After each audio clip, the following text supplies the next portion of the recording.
Good morning, everybody. Welcome to Low Cow Nuts.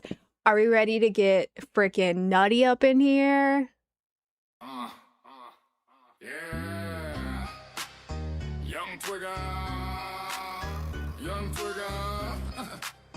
Young Twigger. I like fucking dudes. Bouncing on the laps, don't even need a fab. Yeah, bounce up and down and make it clap. Yo, it's Young Twigger. Finger on the trigger. It's okay, small, but better if it's bigger. Got my boy breadstick. We out here sucking dick.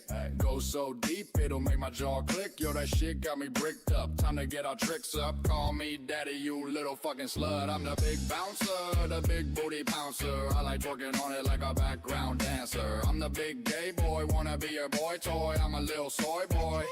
Treat me like a fool, make me fucking drool. Treat me like a tool, pack my fucking stool. I'm a big player, I couldn't get gayer. I'm the booty slayer.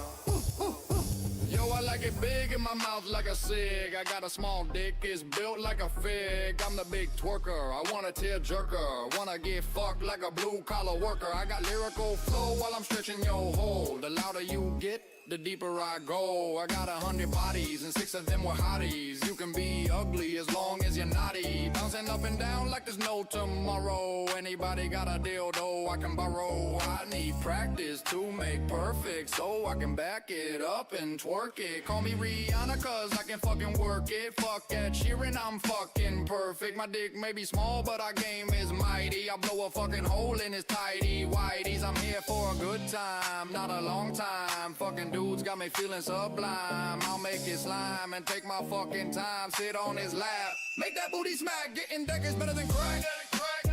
Yeah, my dick small cut, some fucking slack. Here's one thing that's a fucking fact. I like to tickle grown men's booty cracks. I'm tired of people saying something's fucking wrong with me. There's no fucking problem with a little salt of me. I can't think of any more words, so I'll get out of here and start packing some turds.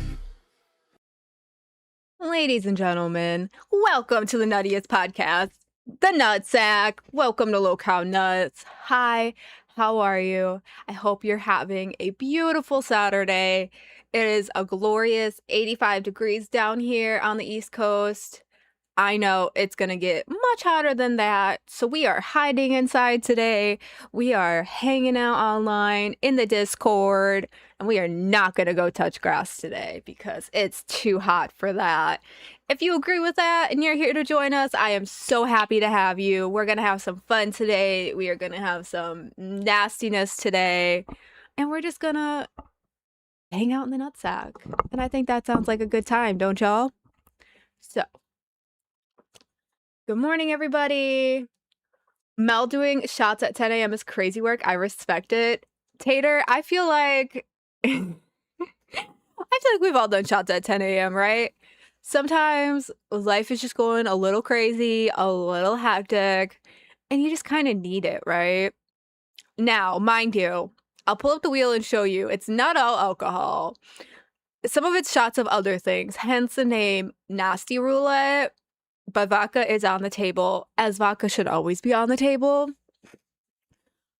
A lot of it's other things, though. So let me just pull that up for you guys.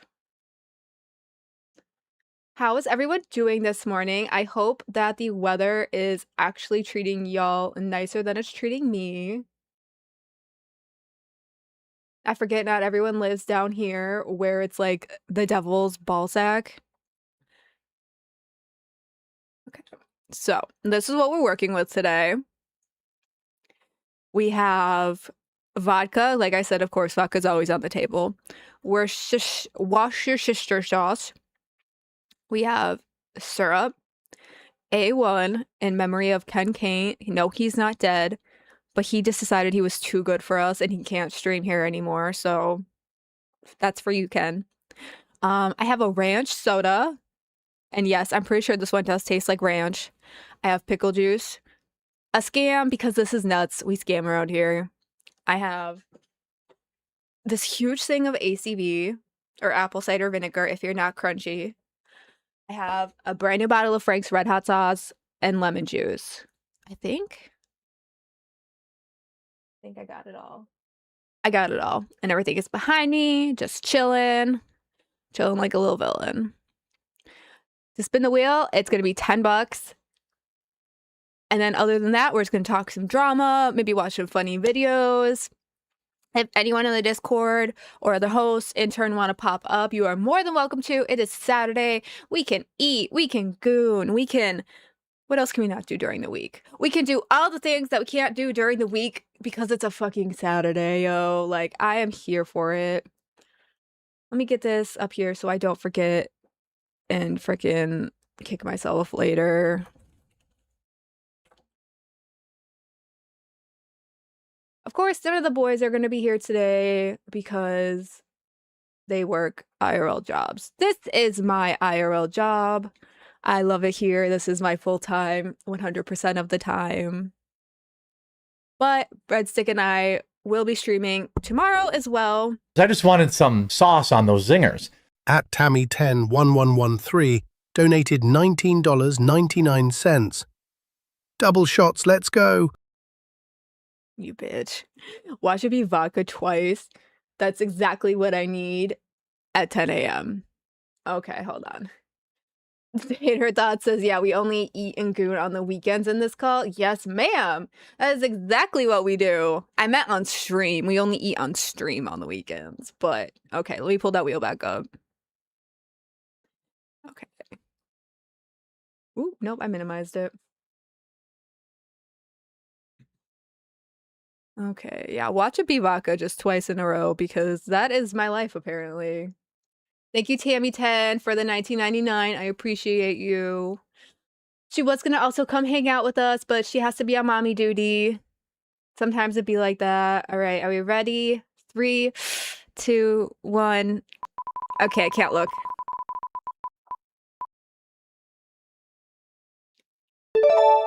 Okay. The syrup. We can do the syrup. It's not vodka.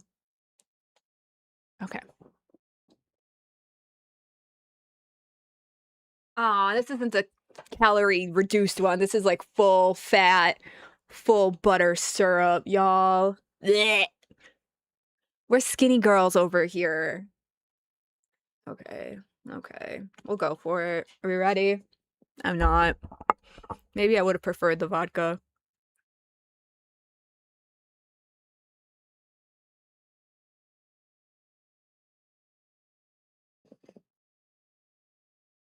Oh, I hate how good that is. And I also hate that I saw the calories on it when I was done. I'm gonna have to do some, like, exercises tomorrow with Breadstick. I'm gonna have to get high and do workouts to make this up because, oh my god. Okay. Yes, great value. We are not cheap around here. We're thrifty. All right, let's get that second spin. I know, let's make this big again. Mikey 2 times is here for Melcifer zingers. Heck yeah! All right, let's go again.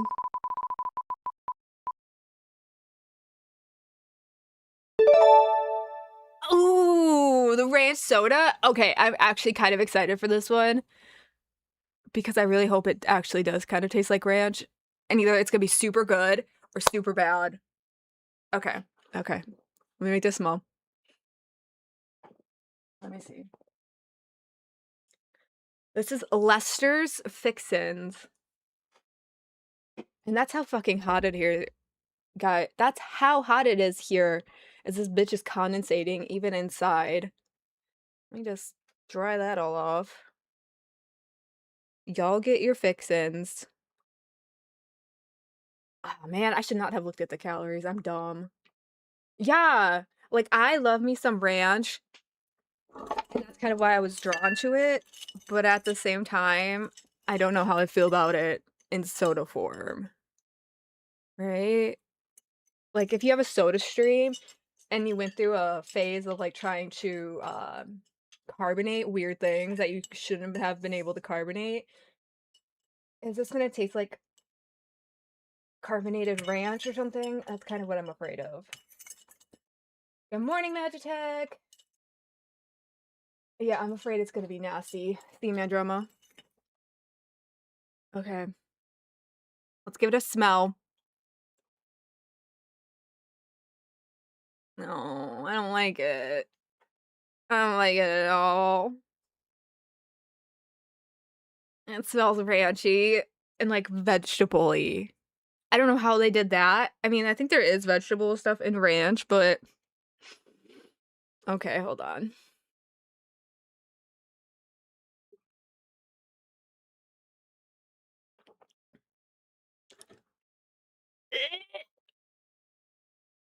Nope.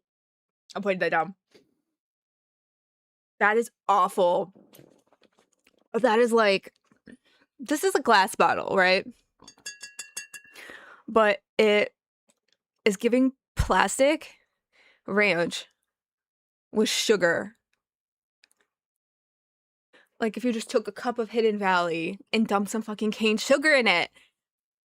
And then the vegetable taste isn't there. It's just the smell. Oh my god, that's fucking awful. I really hope the wheel doesn't land on that anymore. I will take all the vodka shots this morning. I don't even care. We're just gonna put you back there and not think about you anymore. Okay? Yeah, no more of that. Okay, yeah, thank you, Tabby 10 for the 19.99, but no more of that ranch soda. Holy shit. I'm actually disappointed. Magitech doesn't like ranch. Oh, I don't know how people don't like ranch. Being from the Midwest, it's like a staple. You dip ranch, or you dip everything in ranch, or you put ranch on top of things, or you use like the ranch seasoning.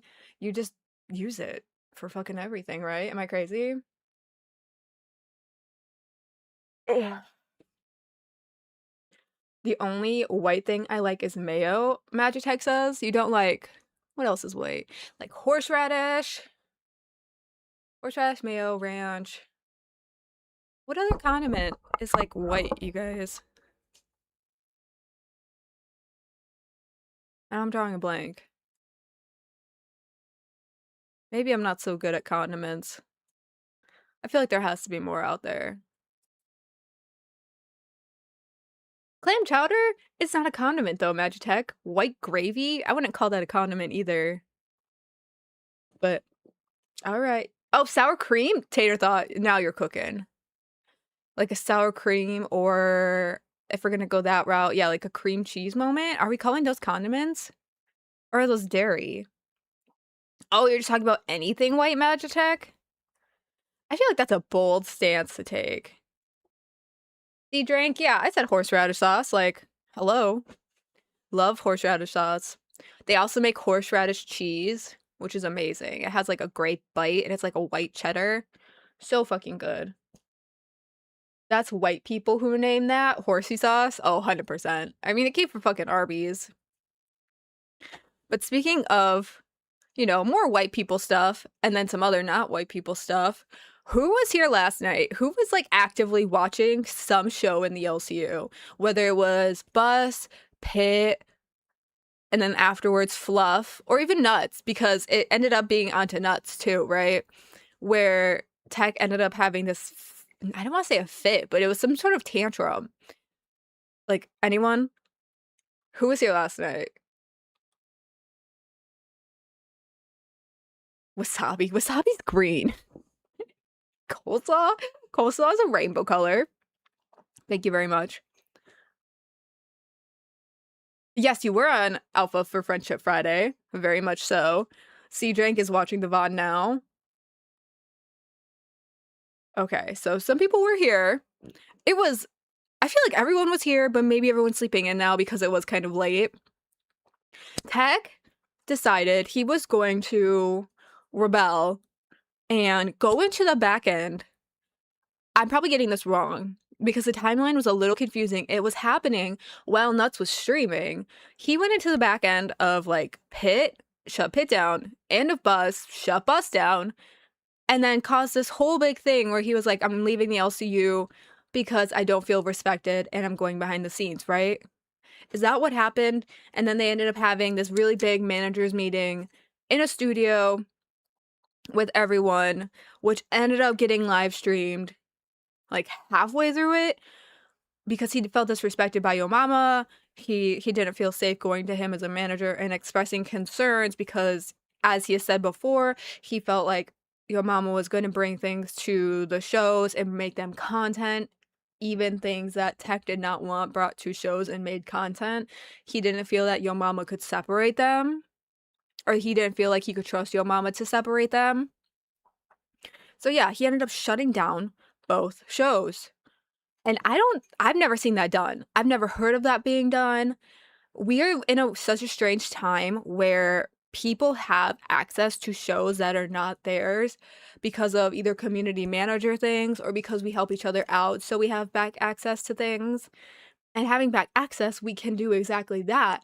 Shut the shows down, start new shows, change things about the stream.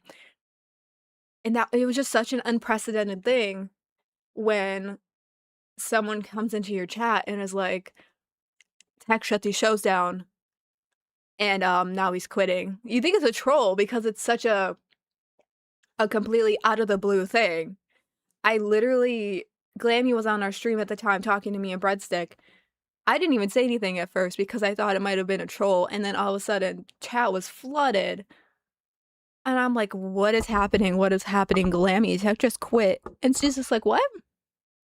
Like, no. Like, that's not real. Ooh, I need to oil you. It was a very weird, intense time, right? And then we were all just kind of moving from studio to studio, listening into other things to try and get the full scoop. Tech didn't redirect to Pit. They went over. C-Drink says, my theory is Tech has back end of all channels that have doxers, since he has some IRL recently. That makes sense. I know a lot of the CMs have not necessarily even, I don't think anyone has all the channel back access except for Keem, right? But I do know that he had the back access to Pit and to Bus, and he shut them down. And that was just insane. If Tech isn't helping out, why does he need backend other than to pocket watch live chats, message history? That's the weird thing, right? Why do we need it at all? And the only reasons I can think of, besides like when we're helping, we get backend access. Or like if you're a community manager, I know like a few of them have like certain ones covered. I can't even think of how else he would have them. But then he is proving and he is giving everyone else a bad name by doing these malicious things.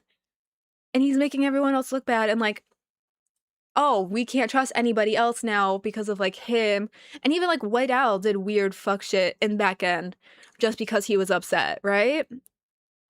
I remember him doing that before he left. It makes the rest of us look bad. When Tech gets backed into the corner, he says fuck it and quits. So, has he done that a lot recently? I feel like this is the first time I've heard of him trying to quit recently, right? And especially doing something so malicious as shutting down shows almost like just right in the middle of them out of the blue. I know he does get a little in his feels sometimes. I feel like we all can when we're like overwhelmed, when we're like frustrated, if someone's been coming at us kind of hard. And that's understandable to me. We all have different boiling points. We all have different pressure points. I think the things that will make us quit are all very different, right? Depending on who we are, who is poking at the open wound, and how all those things add up, right? I don't think I've been around for him quitting. He has been here a very long time. He has been here for different evolutions of channels like Madhouse and Tech Talk and Crypt, Bus, fucking Wild. He is alive for a little while. He has been here since a long time. I can't say since the beginning because I don't know if that's factual. He is almost like a pillar of this community. People rely on him. He knows things. He's not like, people joke that his name shouldn't be Tech Protect because he isn't perfectly tech savvy, but he does know quite a lot compared to the average new person coming in, right? We look to him for questions about tech stuff. It's true. We do. Whether it's because of his name or because he actually has knowledge about this stuff, we do. And so, yeah, to my remembrance, since I've been here, my official hiring date was Feb 1, but I was here a little bit before that. I've never remembered him quitting. So, when he was accused of logging into a Voldy's personal channel. Oh, I remember that. I remember him logging in. I remember that drama. And when he was downloading the videos, when that computer was left open to that channel, I do not recall him saying he was going to quit over that. I have the remembrance of him almost doubling down on that, right? And saying, like, it was justified because that person left it up. That person left it up on almost a public computer in a public space, right? I don't remember him saying he was going to quit over that. I might have just missed it because there's so much that happens all the time in this universe. It's sometimes hard to keep up with everything. But if that did happen, that maybe necessarily wouldn't surprise me and would also potentially make sense.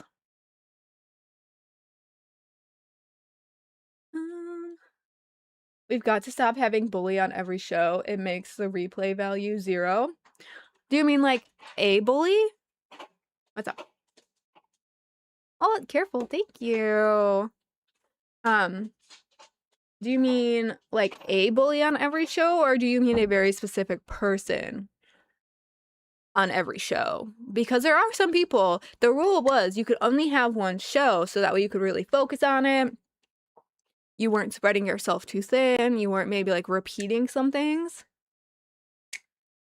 He said it on live, but it was brief. Okay. Yeah, maybe it was kind of like a throwaway comment where like, yeah, I would just leave. I know people have often said that, sometimes out of frustration, like, yeah, like if this happens and this isn't resolved, like I would just leave. I don't necessarily always take that to heart as like someone saying, I will just quit, like genuinely. Because I know so many people deeply care about this universe, and when we're frustrated and in this moment on live, we may not always say the best things, and sometimes that makes for good content. Sometimes that makes for a moment where we might say that we're gonna leave, but we know we won't, especially someone who is as ingrained in this universe as Tech, right? He has such a good history. I don't give a fuck, Shadow. I can't be friends with anyone dating Fupa. Shadow, are you dating Fupa? Because if that's true, I have questions. Lisi was not into me anymore. Let me just check this chat here real quick. What's happening? Yeah, damn, Shadow, you really put it down on these ladies. First Lisi, now Fupa. Shadow, are you like pimping? Okay. Glammy has a husband, and now he's also trying to get on Glammy? Shadow, the chat is not for gooning. Actually, let me rephrase that. It is Saturday. I'm kind of curious, though. He could pull any of them, right? Yeah, so he wants Fupa instead of Tater? Tater's a fucking babe. And she hasn't proven herself to be, like, the town bike of the LCU. I'm so confused on the choices Shadow is making, but I feel like that's not uncommon around here. Backtracking a little bit, though, this also caught my eye. Kathy says, once he was caught in 4K, he said he didn't care and told Keem to fire him so he wouldn't get in trouble. Tech runs Keem. Interesting. That's something, I think you're referring to the incident before, because that was actually what they were saying last night, right? Yo mama wanted Tech to get punished for shutting the streams down, and Tech was like, well, then I'm just actually gonna quit, and then you can't punish me. And that is kind of a cop-out, right? It's like, if you love this place so much, first of all, why are you doing things to hurt it out of anger? That seems very childish. I understand big feelings in the moment. Second of all, though, why would you just quit to get out of the punishment? I don't know. I do understand fully, like, we all get to our breaking point. But I mean, like, content and, like, the fans here and the chat here, like, you guys are so important to a lot of us, right? Don't ever take that for granted, because you guys are the reason we're here. Otherwise, we would just be talking to walls like crazy people. So for him to say that now multiple times, And to just be like, no, I would just quit to just get out of this punishment for this fuck shit I have done. I don't know. Maybe I am looking at it because I'm more in a stable place. If I was at the height of my emotions, like he most likely is, I also would probably be like, no, I'm leaving. Fuck you guys. I'm hurt. I'm also going to quit, so I can't do this punishment. But I also have to work. I have to wonder how far this had to go for him to get to this point, right? Because Tech puts on that he is this very like level-headed person. It generally takes a lot to rattle him, I feel like. Am I getting the wrong reading on that? I don't feel like he is the type of person where you can get up there and be like, haha, Tech, you're fat, or Tech, you're ugly. And he's gonna be like, well, you stupid bitch, your mom and dad are brother and sister. Your mom and dad fuck their cousins. Like, he's not gonna react to you that way very quickly. It's gonna take a lot to work him up to that. Am I crazy? Theme drama, I talk to myself all the time. See, that means you belong here. Because that's basically what this feels like if you're ever soloing it, or if you're ever just like without a co-host, or if your co-host is busy. That's kind of what it can feel like. Because chat is great, but the ability to just go for it for hours on end, not talk too fast, you know, not leave big gaps, but also the silence can work for you for a minute. It's a good ability to have. That's why sometimes people say streamers are crazy, because we do have this innate ability, right? It makes sense. Okay, let me catch up on the shadow drama. I do too, but lately I've got Fupa. Ew, fuck no, she has a son. What's wrong with having a son? Who's got him heartbroken? Nusu. Go for Tina next. Okay, so someone said to go for Tina, and Shadow says, ew, she has a son. So somebody having a son makes them disgusting to Shadow Dragon. I don't know how I feel about that. People can have babies. People can have daughters. Is it that I have big feelings about that, Shadow? That's kind of weird.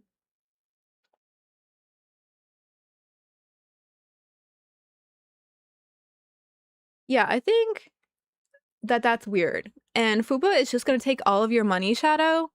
So I think you just need to steer clear of her. Because if you don't have like the Cash App, the Venmo, the PayPal, you would be better off with Tina. I feel like Tina will either cook for you or clean for you. I mean, maybe not like the best because we've all seen the trailer, but at least she's gonna make you laugh, right?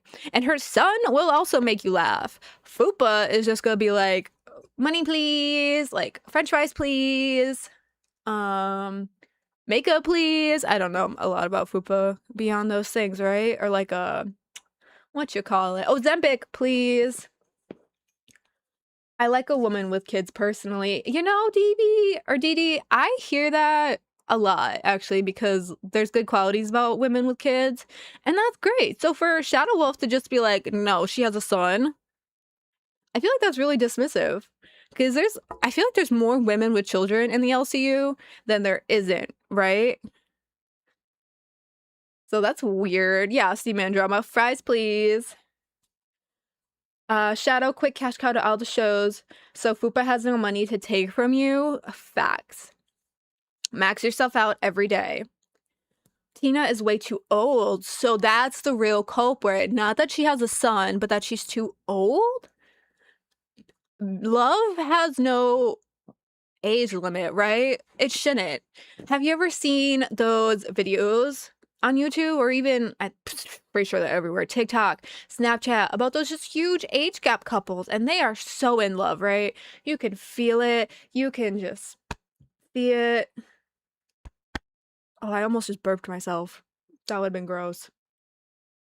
It is totally possible to love somebody even with like a huge age gap, right?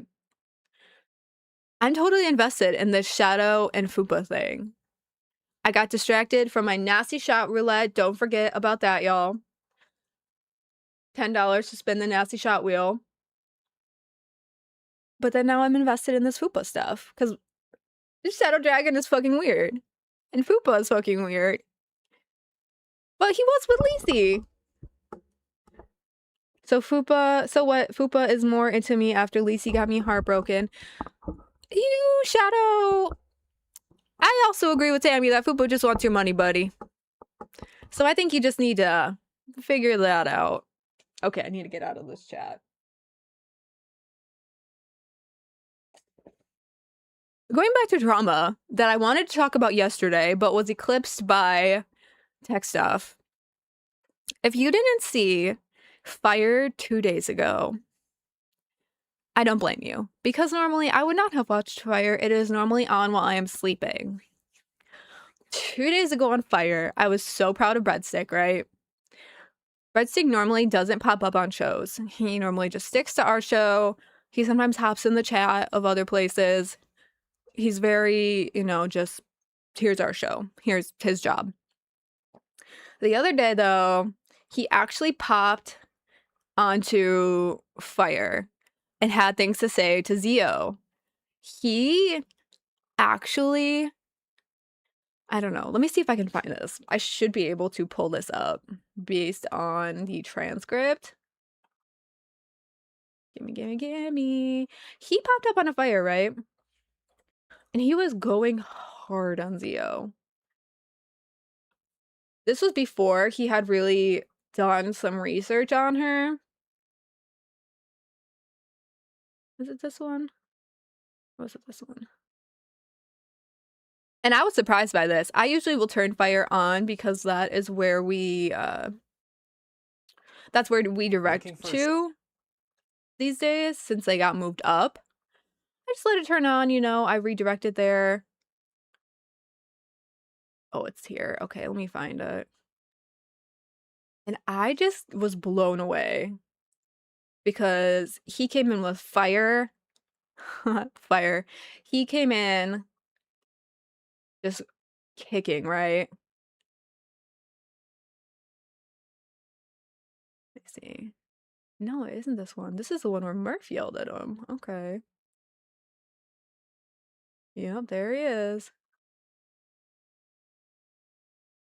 Yeah, he came in hard. And I was blown away. Hoopa needs filler money. You're not wrong, Marshall. It must be that time of the year. God, they have a long intro. There he is. He must have been in their studio while their intro was playing. Damn. Okay. Somewhere. Isn't this time I'm just saying. This time I am saying she's a gold digger. Hell yeah, bearskin. Kathy says, I don't know what Shadow said, but Josh had him on Crypt the other day while Shadow was on the panel. Someone sent Josh a DM. Shadow wrote, and Josh immediately kicked him and said he should be arrested. I don't know. I froze. I don't know. I know.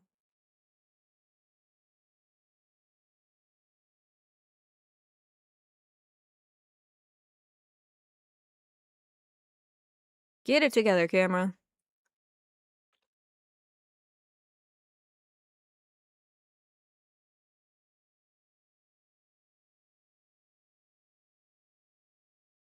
Hold on. They're just gay-apping you? I don't know if I believe that.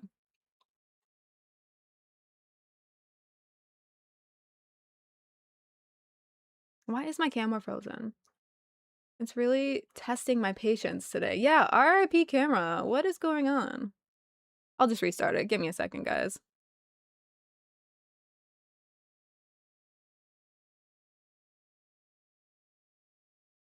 Josh is a traitor to the LCU after we found out he's been speaking with a Voldemort in chat. Shadow Dragon, are you just trying to gay up Josh? Josh betrayed me in those crimes I've done. All is just a hoax. Even Josh threatened me. Why would you say that about Josh, though? He had you on panel. He was kind to you. Like, that's a big thing to say. Does my camera have an issue?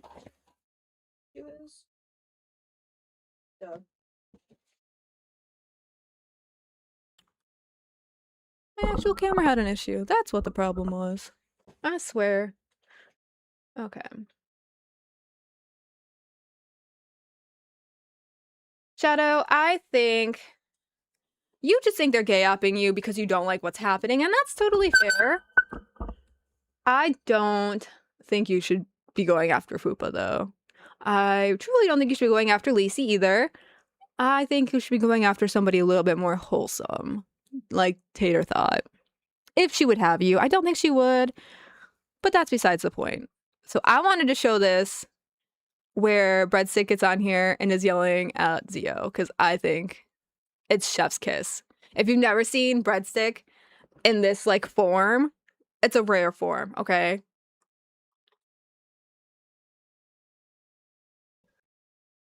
Hey, Sour Power. Oh, hi. Is this fat smug bitch still here freeloading off people?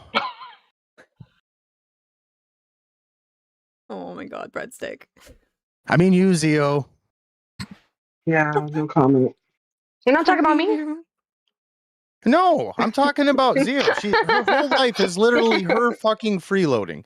And then she comes on and she fucking cries. Team wants me here. Yeah, he wants you to be entertaining.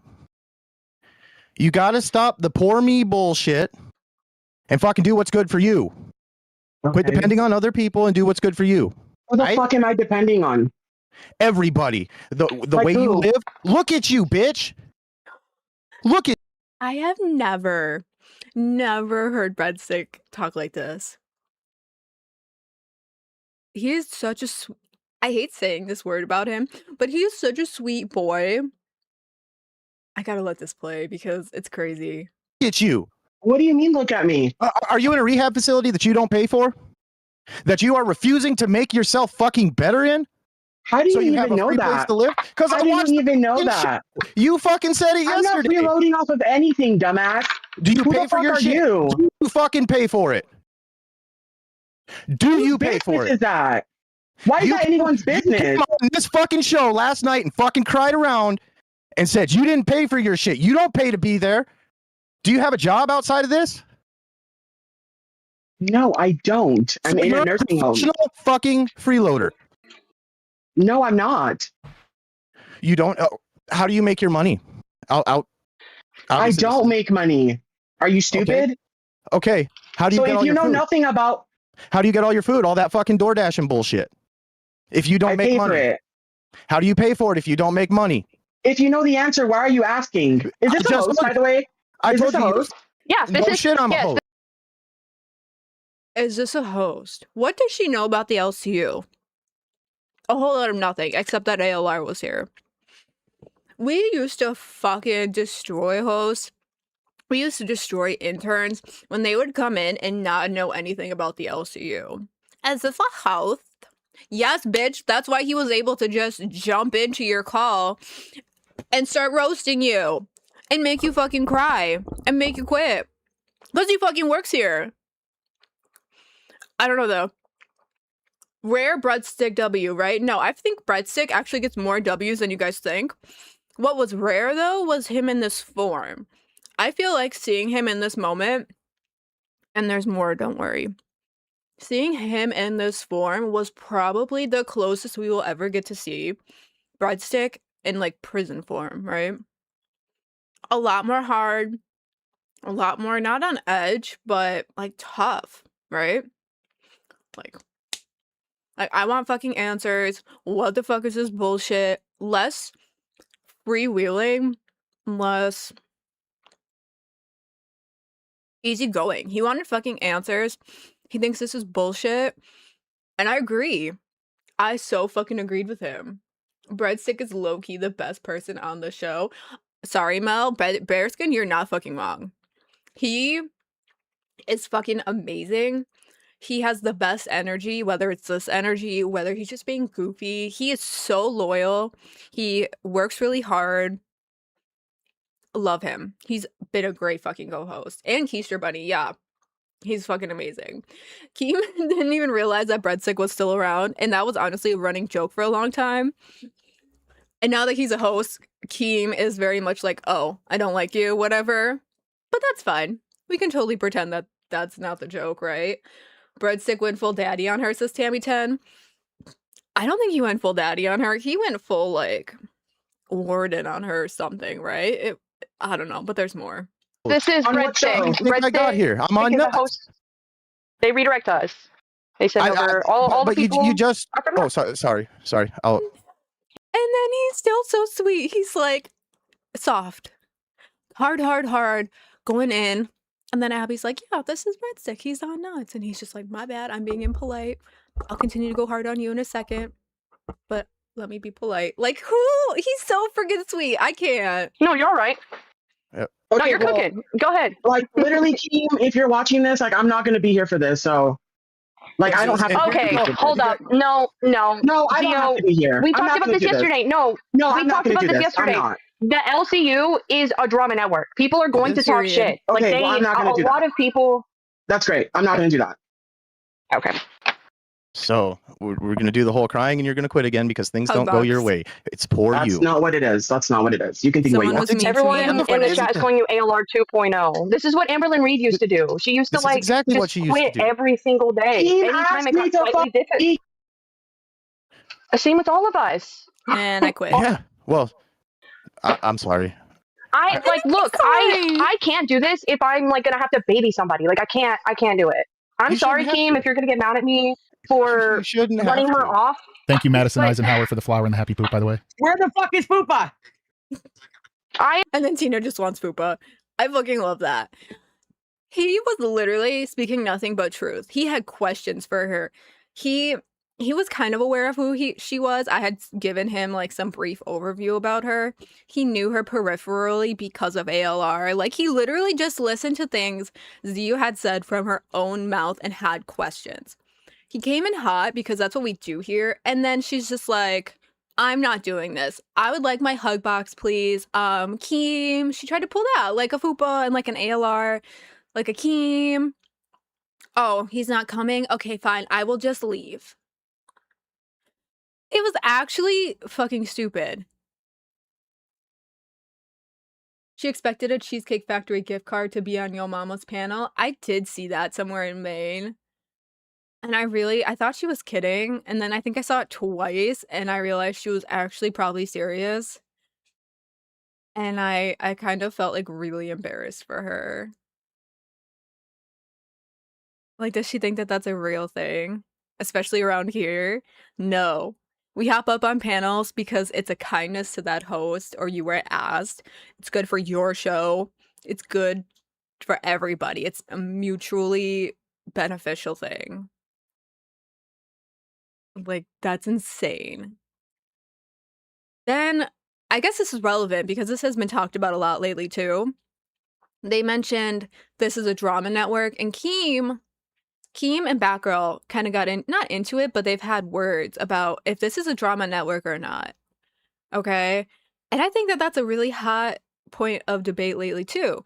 If this is an official drama network, if this is a place where people go to get second chances, if this is a place where people go to redeem themselves, I think whether or not it's an official drama network doesn't truly matter because drama's gonna happen when you put a bunch of people like us in the same vicinity and just allow us to interact, right? There's no way it's not going to happen.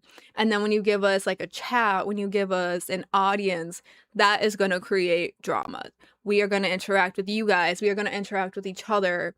That's going to create drama. That's going to create story all on its own. That is the drama. So whether or not it's billed as an official drama network, it's there. So I understand as an autist, words having meaning and labels being very correct is a big thing for me. I think whether it's labeled as a drama network or not, I think she needed to understand that drama happens here.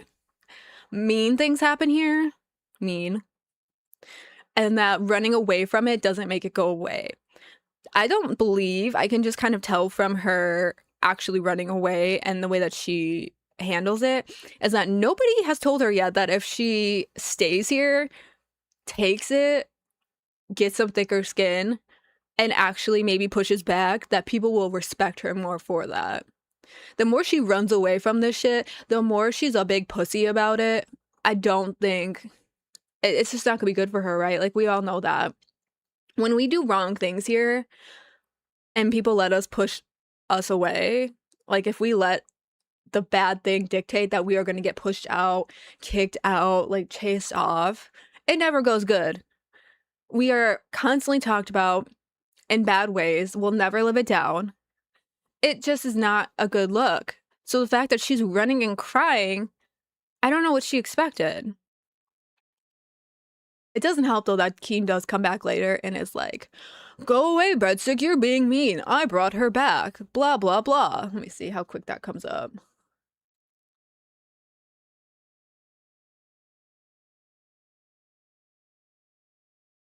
Let me see. Tina.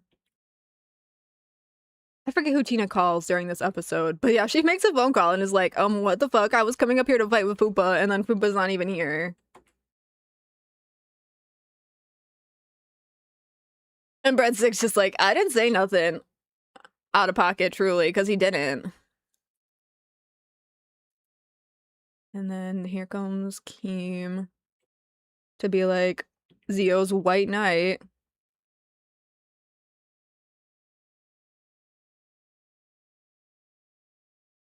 Else's fucking fault. Well, listen here, Captain Sabo. Can say Breadstick, I'm a little confused. Why were you attacking Zio because she doesn't pay to be in the facility? Yeah, she's a freeloader in general, Keem. She's a fucking freeloader, dog, from start to finish. Okay, but she just got a job and then you made her quit. Yeah, that's fucked up, motherfucker. Did you miss that part that she was like here at work? He didn't make her quit, Keem. Come on now. This blonde, sweet, simple South Dakota boy did not make that behemoth do anything. She did all of those things because she wanted to, and Abby even knows that. You can tell from her face. I get that. And I said after she left, I said, if she wants to come back, I will leave. Keem put her here. This is her show. I understand that. And I know, but like, you're calling her a freeloader, which might be true, right? But she just got a job in the LCU where she could start paying for her own shit. Yeah. You know, did somebody miss that one? Did somebody miss that point? I did. Yeah. But prior to this, she has not had a job. That is what I'm referring to, but you are absolutely right. She does have a job right now. Well, she did, but then you just made her quit. Team, why are you here? Fuck. God damn. What do you mean, why am I here? You're supposed to be here on August 1st. We're supposed to be big girls and boys. See, back, fucker. Oh, I'm not here. I'm coming back August 1st. This is not me being here. I'm just doing behind the scenes shit that I need to do. Right. Yeah, no, Keem, you're right. You're right. I didn't fucking think that through. Order her DoorDash and make it right now, motherfucker. Dude, I don't. I'm not even gonna show you my bank account balance right now. I'm waiting on payday like a motherfucker. I'll get her fucking Wendy's a biggie bag. Fuck it. Zio, get your ass back in here. This is ridiculous. This is so stupid. I literally just spent so long trying to convince her to come back, and then it's like, I did have a job before I got sick. I worked at a call center in a government building. I had a 9 Monday through Friday. So I have worked my whole life. I've worked at Home Depot. I've worked at Panera. I've worked at Walmart. I've worked at Target. I've worked at Chipotle. Like, I'm just work. It ain't about business every day. Like, I'm not going to do that shit, Keem. Real quick, I just want to say, somebody in the chat said, Keem just wants her following. I don't need her following. Keem is famous. Like, I'm literally trying to make the show. It's not about needing it. Wanting and needing are two different things, though, Keem. You got to admit, Fire's been doing a lot better since she got there, since Fuba got there, even if they didn't want her there.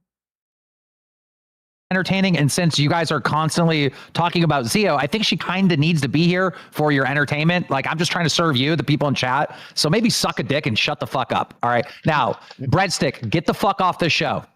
All right. Bye. Okay. Let's get back to our regular programming. Wow.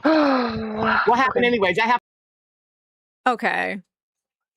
That So Daisy, because I actually like Zio, and that's totally fair. You can like her, right? But someone being liked around here sometimes means that they're going to be like sheltered. Sometimes means that they're going to be, especially if they come in with a following like her, it means that they are going to be protected from criticism, almost in a way like ALR was, or like that Tina sometimes is, or that just like some of the bigger names are. And that's kind of not fun, right? Because if you're sheltered from criticism, it means you're going to be like, you can't do no wrong. Like this whole scenario, a lot of times, if someone quits and is like crying and runs off their show, Keem is not going to come get them, especially for like the very specific shows, right? A lot of the B circuit shows, or like a smaller, like a late night overnight show. Keem will not always come running because you cry and quit and run off your show. Only certain people are going to get that Keem treatment. So, I mean, that just, I think Keemstar has a BBW fetish. He protected ALR, now Zio. Yeah, Marshall, like that's what I'm saying. I think he is gonna extra protect her a little bit. Maybe not, because she doesn't have as much clout or following as ALR. Like, not by a long shot, as far as I know. I don't know as much about her. But because this is the LCU and we were running out of fat people, like just point blank period, we were running out of fat people. Boogie was gone on vacation. Mike was gone at the wedding. Like, who else was there? Billy just came back, but Billy had been gone for a while. Who else? A few of us were like a little overweight, but it was a lot of skinny people. This can't be a cow farm with no actual physical cows. It was getting a little skinny over here. And I think he was worried. So he's like, we gotta rustle up some fatties. It was getting a little skinny over here. A little lean, if I do say so myself. Which I do. Just a thought. I think Breadstick handled himself well, though, like I said, that is not something he does very often. He does not go onto shows to be confrontational, right? Doesn't go on shows very often, and when he does, it is most definitely not to be confrontational. So I appreciate that he did that. I appreciate that he went in and was like asking questions and was like, I don't want to say hard, because I don't even feel like he was hard. That was very pointed. Pointed is a better word.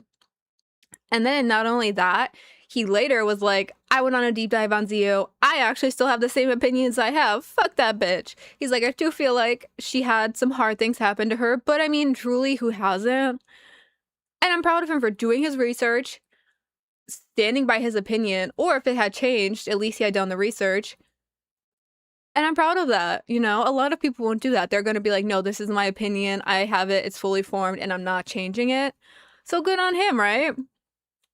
Yes, exactly, Daisy. W fucking Breadstick. He is a good one. We just got to get him learning OBS. We got to get him his computer shit figured out. He has so much potential. He does still get a little nervous, though, which I think is so sweet, because I think that shows how much he cares.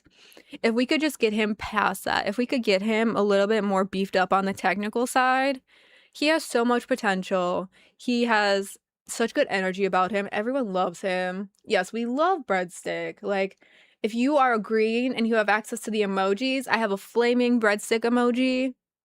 Spam it for Breadstick. We love him. I love when Mel makes us an honorary skinny. Baby, you are a skinny. I don't know what you're talking about, Tater. Crazy. More Shadow complaining. No, Tammy, you are not team fat. Oh my goodness. Comparatively, y'all, team's fucking skinny. Bring McDonald's fries. She'll like you more. Is that good advice for Shadow? I don't think she likes McDonald's fries. I think she's like that Whataburger girl. 123 owes everybody money, Tammy. Guys, speaking of money, don't forget, we got some nasty shot roulette, but included on the shot roulette is an actual real shot of my favorite vodka. It's Saturday. It is no longer 10 in the morning. It is almost 11. Let's get a little fucked up. Let's get a little happy on this Saturday, because it's Saturday and it's 88 degrees and sunny. It's the fucking summer. Let's hit it, right?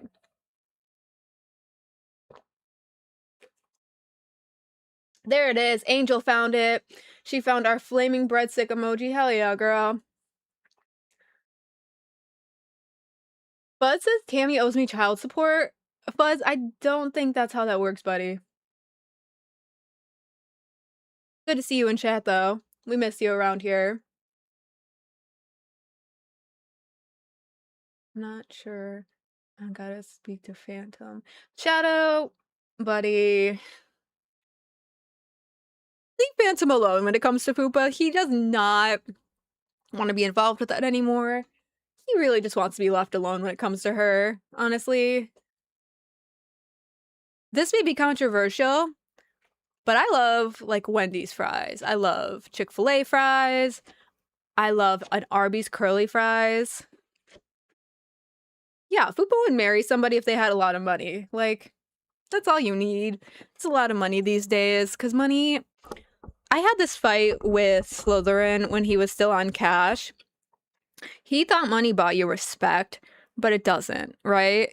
Money doesn't just earn you respect. If anything, I feel like people are going to disrespect you more based on the amount of money you have. It is going to, though, if you are good with it and you can make it last, if you can turn it into something, it will buy you security. It will buy you some peace of mind. It will buy you things like that, right? A little bit of just like comfort. Never will buy you respect, though. Never will buy you love. It will never buy you taste. It will never buy you class.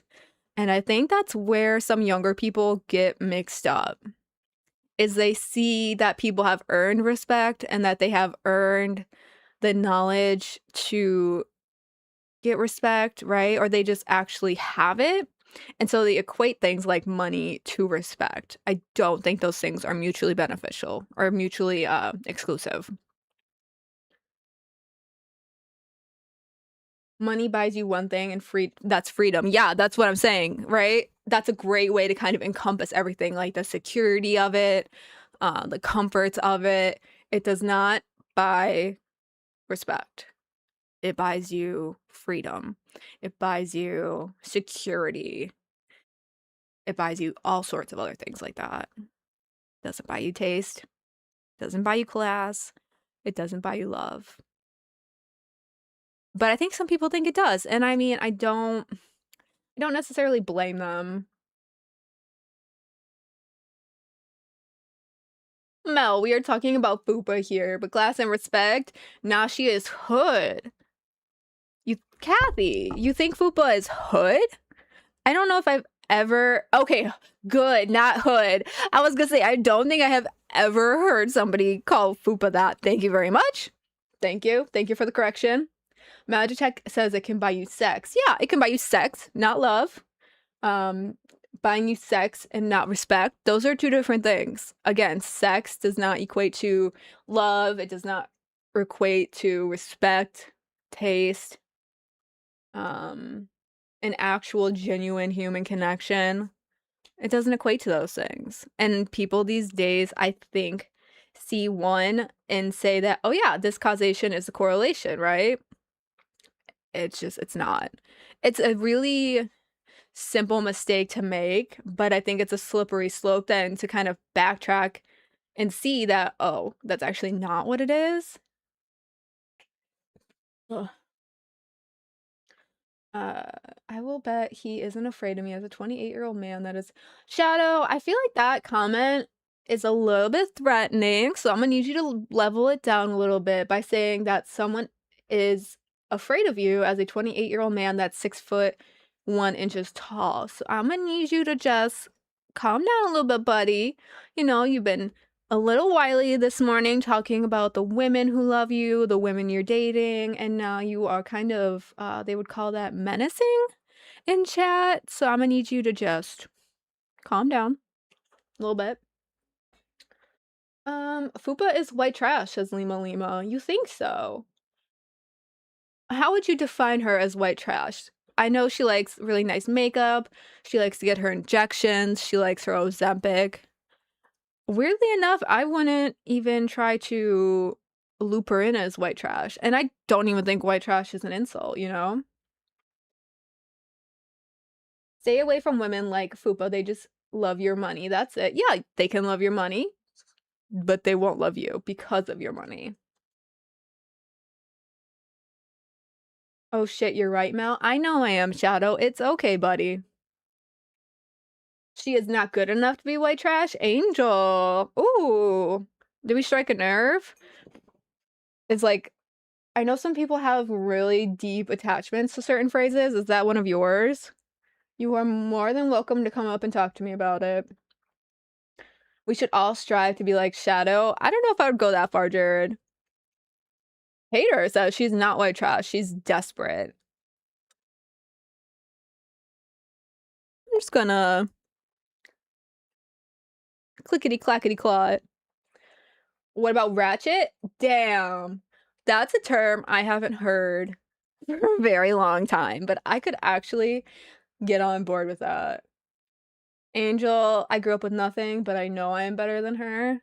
See, if you grew up with nothing and you are doing much better now, I feel like that's actually a valid, super valid reason to have those feelings, and I concede to that. Getting out of chat for a second, though. What do you guys feel? How do you guys feel about Copper coming back? I got a little derailed there. Chat sucked me in. Y'all are good at that. Copper came back. Sweet Tea had baby tea. Who else? I think that was it. I think that's all I wrote down. The ginger is here. The ginger is here. A new baby ginger is here on the planet. We don't know the name yet. I'm excited to hear the name. But big bald Copper bitch is here. Copper is cool, but he won't stay. And then right under that, Copper sucks. Okay. So we have some mixed feelings about Copper. That's interesting. I did see the pictures of the baby. She is so stinking cute. And Xylee was quick to point out that she also is now a ginger. So, like the baby, not Xylee. Which is so funny. I think that people I've seen in chats are like not rioting, but there's definitely whispers that they want to bring back Lil Cow Ginger now that Copper's back. And now that there's little baby Sweet Tea and she's looking a little gingery. And I mean, I'm actually kind of all for that. It's such a sweet sentiment. Copper is good for the universe. He's cool, but not with Boogie. Okay. Not my favorite, but better than every other Discord mod. Copper is a fake ginger. I'm disappointed that he's appropriating ginger culture. Such mixed feelings on Copper, right? But I actually feel like that's super common, but super positive, right? When I first came into the universe and Lacey was like, I'm in charge of the interns, like, we're gonna have this intern meeting, and we did. And the best advice, personally, that has stuck with me that she gave was, it's better to be hated or loved, but try not to be forgotten, right? I'm paraphrasing because I'm getting old and I smoke a lot of pot. Yeah, be hated or loved, just don't be forgotten. So if he had come back and people were like, I forgot who the fuck Copper is, right? I don't know who the fuck Copper Cab is. What the fuck's a Copper Cab? That would have been the problem. But the fact that he comes back and people are like, yes, I hate him. Yes, he's back. I fucking love him. Like, blah, blah, blah. He's good. He's bad. They have opinions about him, right? That is good. It gets a reaction. Sugar-free Red Bull is not good, babe. Okay, what about try a sugar-free Celsius? Well, I mean, I don't think they make them full sugar, but yeah, try a Celsius. Try an Alani. The sugar-free Red Bulls honestly kind of hurt my head after a while, and I don't do a full sugar Red Bull, but try something else. Promise you it's worth it. Did AMAC say they are not saying what the baby's name is maybe when Sweet Tea comes back? I don't recall what they are planning to do with it. I know people were just like guessing names in chat. What did I think about Twiggy's debut on Lil Cow Gold? I have only seen clips of it, but I was both hurt and really proud because the clips I saw, Twiggy was in like a wig. Right? Am I crazy? What was it? He was wearing like a rainbow bob wig and it was very cute, but I'm definitely a little jealous that he has not pulled out the bob wig for nuts. I should watch a VOD of it later today and see like what their dynamic was, because I would have no idea. People really seem to like it. And so I would love to see what their dynamic is. Maybe I can like imitate Kalo and kind of replicate it and steal their magic. Melcifer, how about a random fire sale? $20 auto spin to take a shot. One, maybe two tops. I'm only doing $10 wheel spins. We are cheap around here. $20 would be making it more expensive though. We are cheap around here. And the shots are nasty. I'm so sorry. Is that not clear that these are nasty? These are not all alcohol. There is one liquor shot on there. It is not all vodka. Nasty shots. We got like lemon, A1, hot sauce, apple cider vinegar. You know what? I'll even pull the wheel back up. It was a W for Twiggy. Sugar-free chemicals. Babe, I promise you, you'll be okay.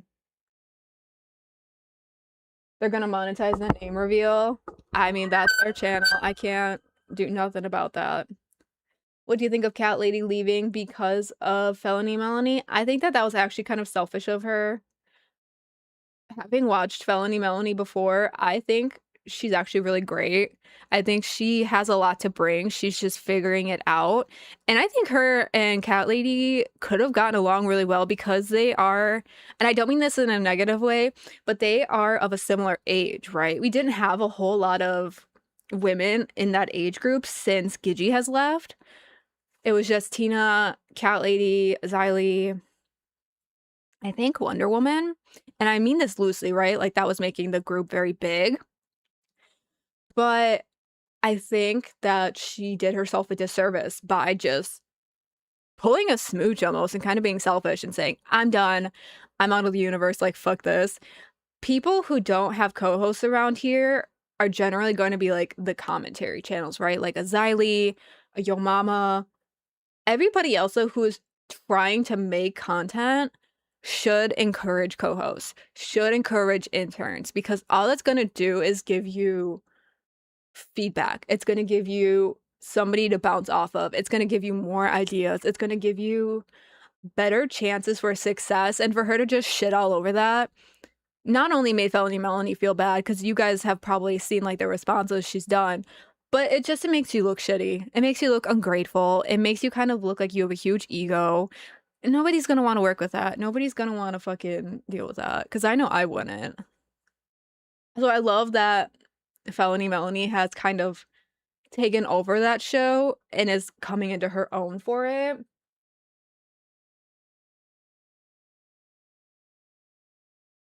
Let's see. Twiggy helped Kalo so much. I love that.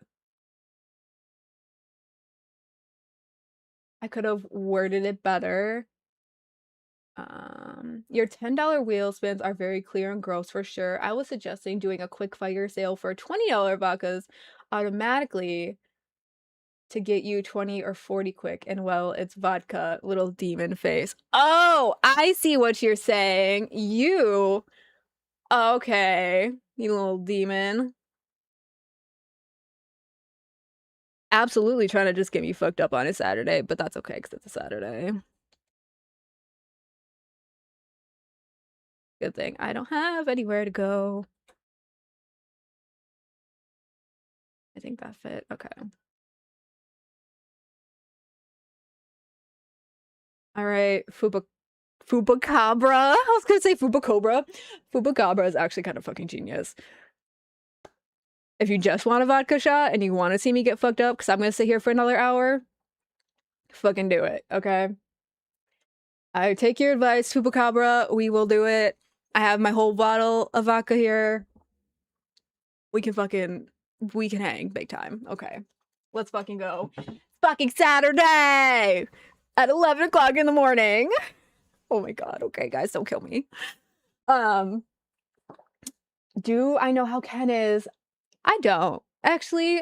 So he was in the Discord a lot before his 60 days were up. Now that his 60 days are gone, he is posting on his channel, which is nice to see because you can kind of interact with him over there a little bit, but he is in the Discord less. which is fair.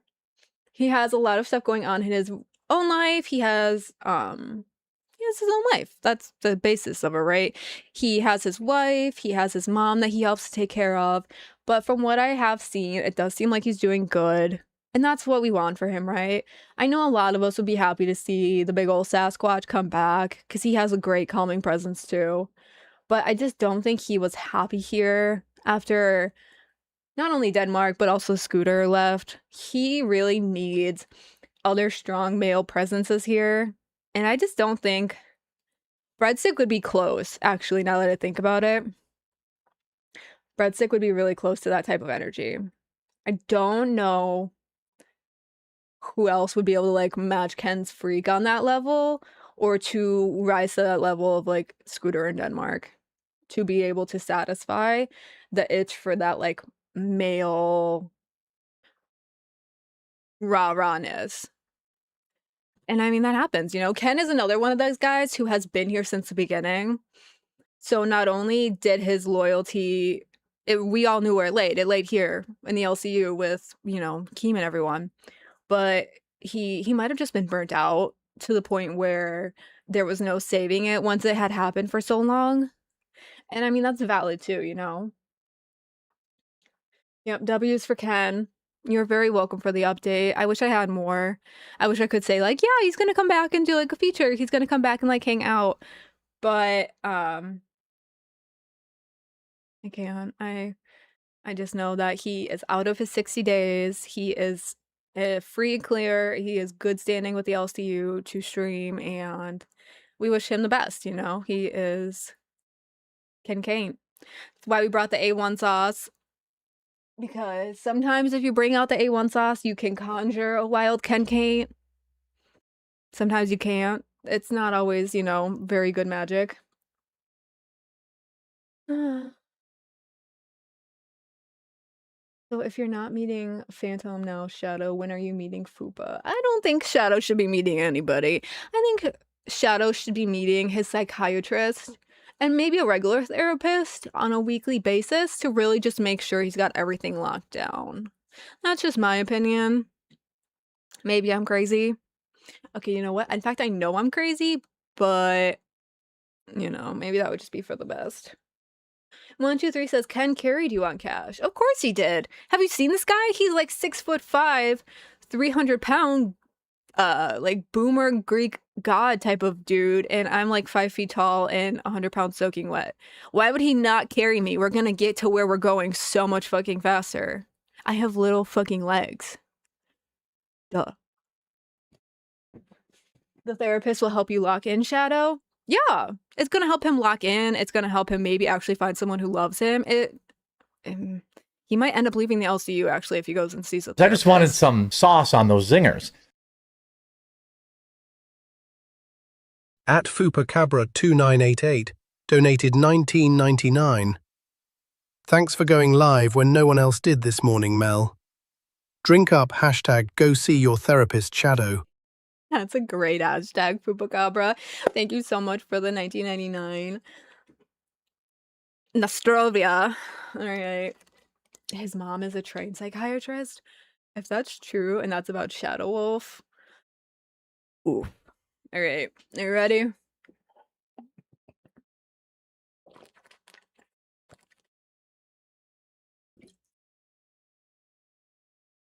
Oh, that's good shit.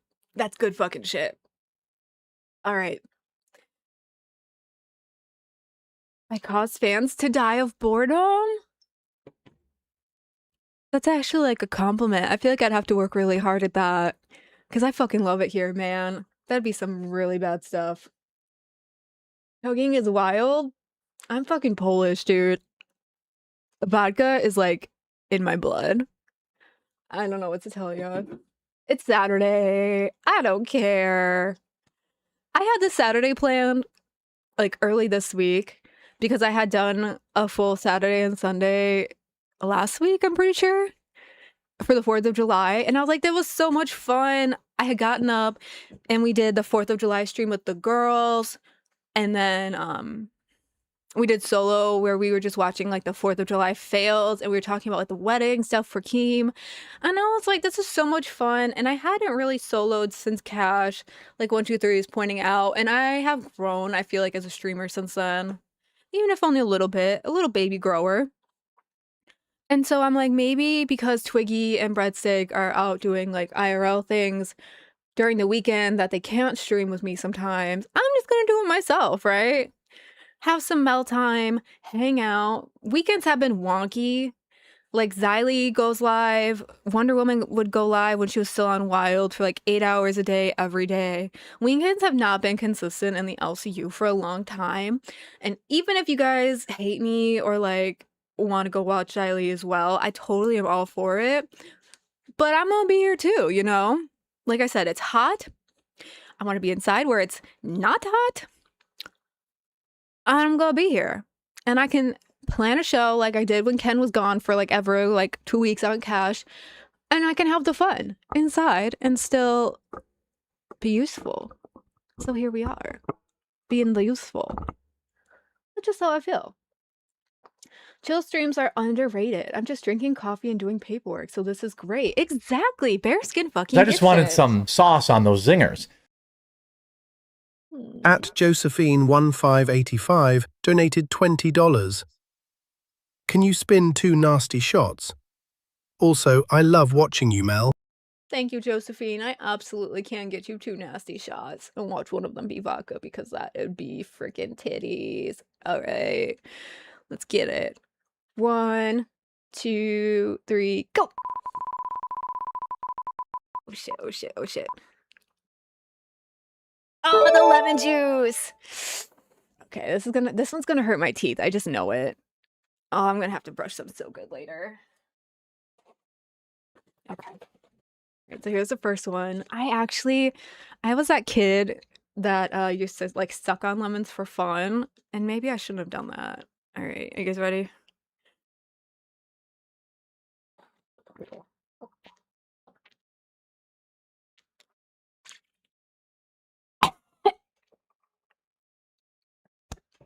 Hold on.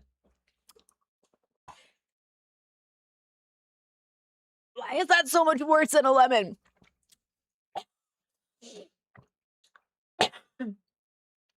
Oh.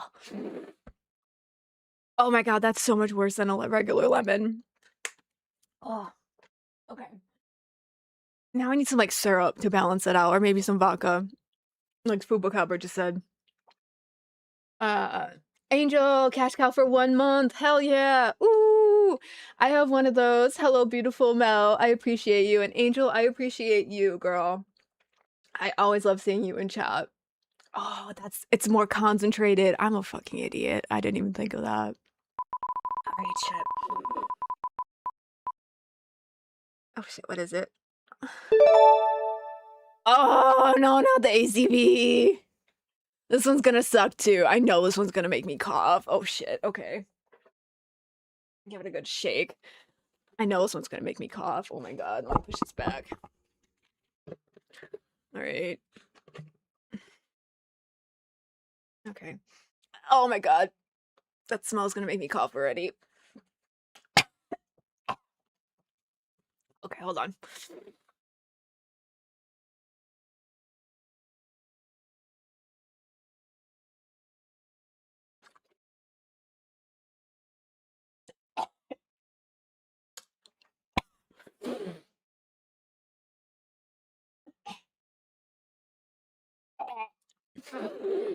I did it. Am I gonna be skinny later? I hear ACV makes you skinny. Thank you so much, Josephine, for the nasty shots. I appreciate you. Yeah, see, ACV is good for you. I'm supposed to chase it with water? Okay, I got you. Hold on.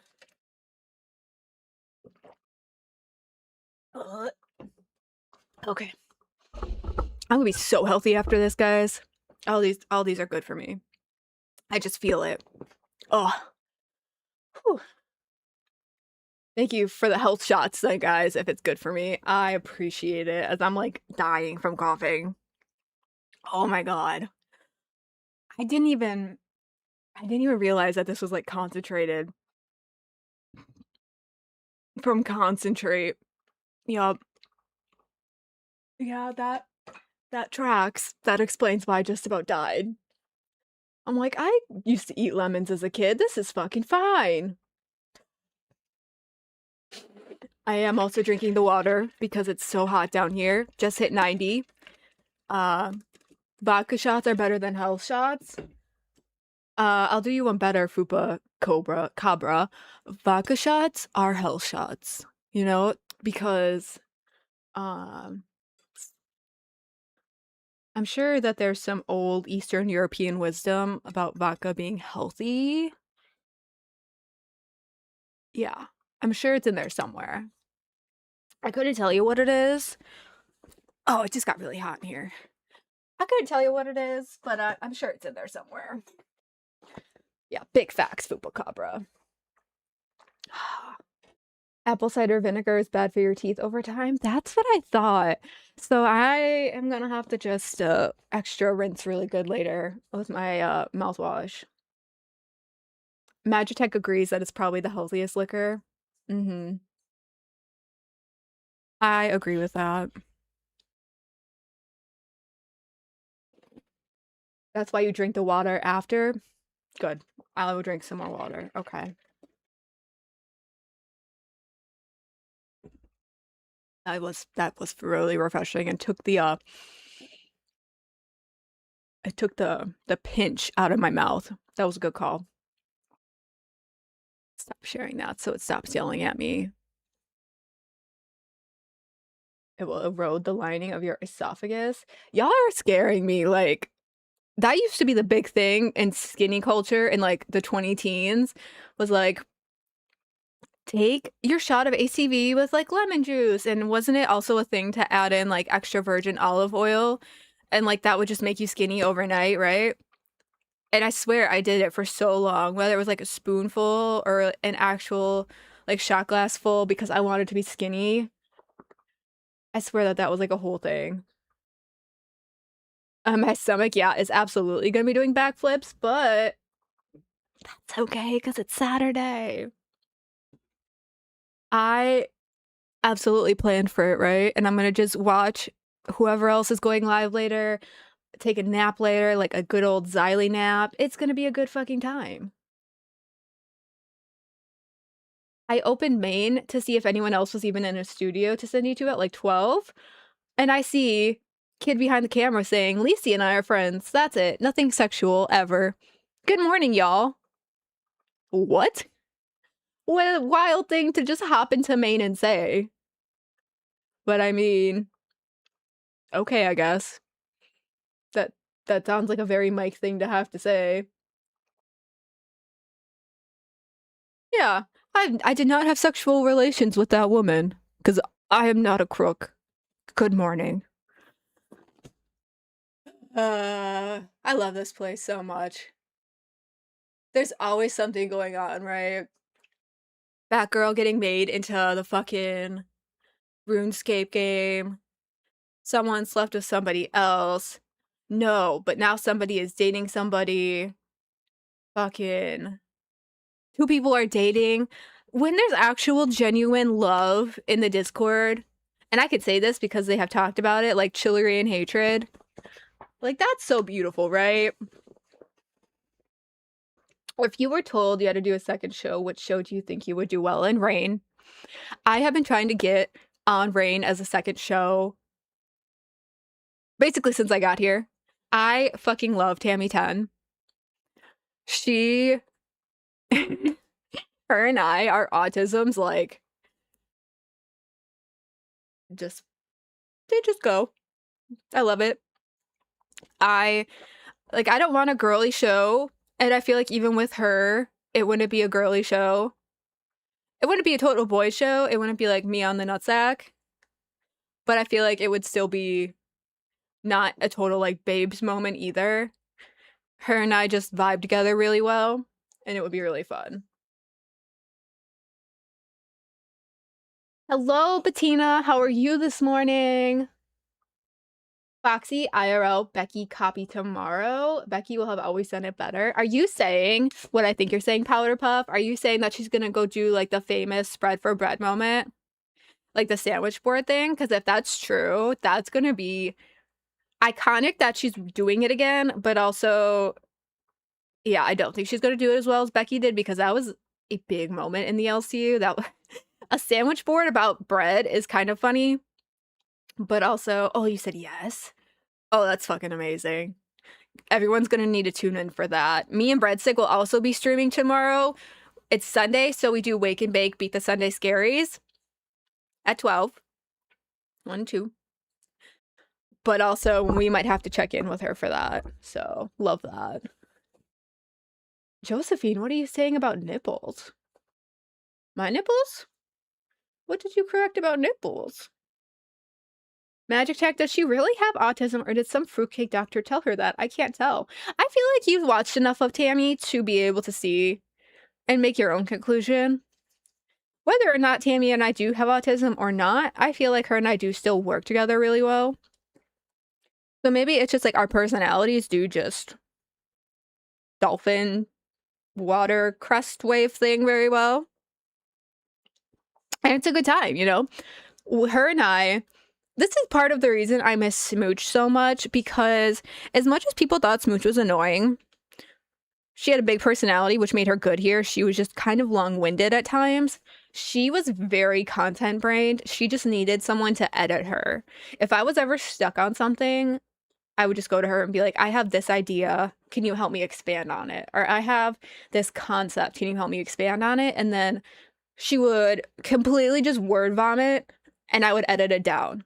And I would be like, okay, I edited this down from what you gave me. Can you maybe help me like refine it some more? And then she would maybe word vomit for me some more. And I would again edit it down. She was fucking great at that. And we need those people here as new people come in to do that, right? Not everybody here is content brained. I'm not as content brained. Not everybody here is always going to be as creative as the next person. We are not always going to be putting out the best content at the same times, right? I feel like as a creative, I go through like peaks and valleys where either my content is like more or like I'm putting out more content and so I write it down. And there's times where I feel like I have no ideas. And I think that that's very common when people are creative or like make art or write songs, whatever you're doing that's artistic, you go through those things, right? Oh, there it goes. Josephine, my stomach's starting to flip already. I think I need another shot to chill it out.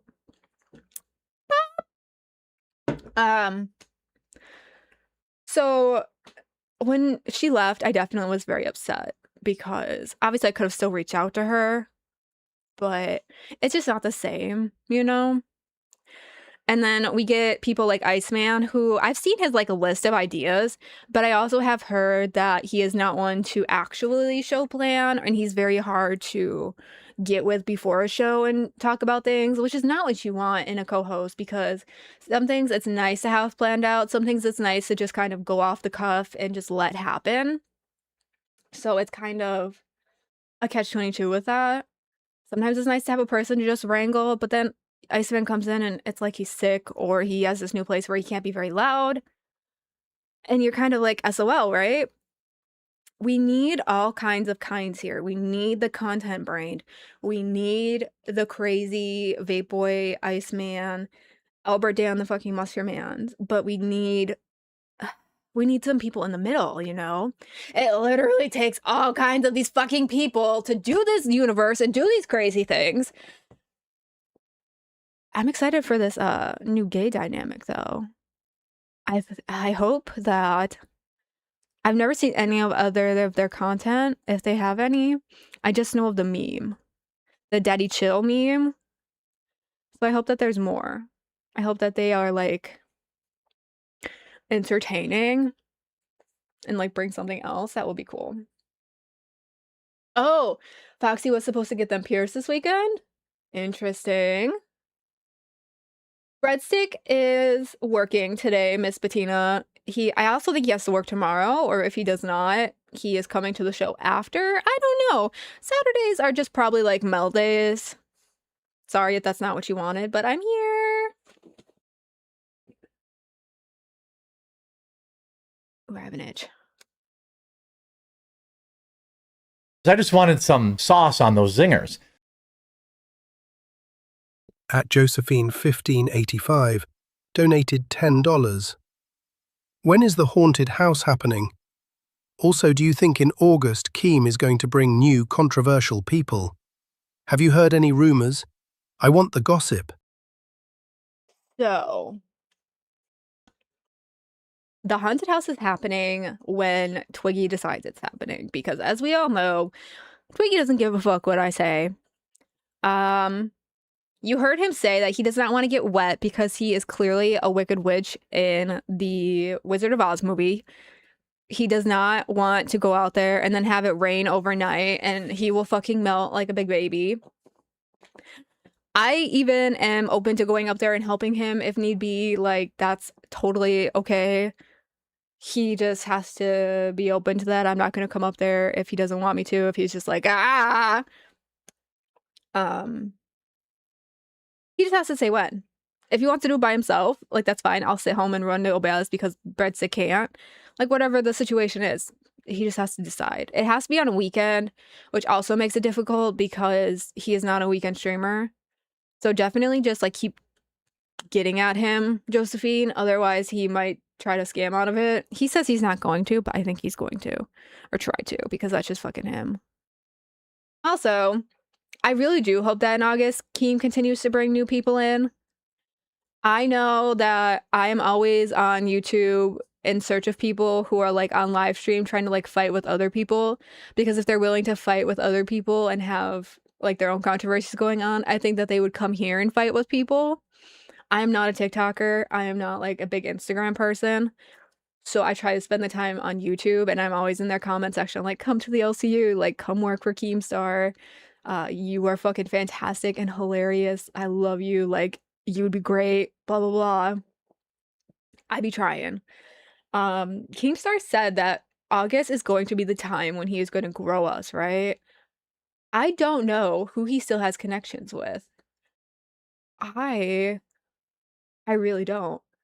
I would have loved to see who was at the wedding, as far as who's a YouTuber and connection wise, because that would have probably been a good place to be like, hey, what are you doing this time? You know, like, what projects are you working on? Would you like to come work at the LCU? Like, those type of things.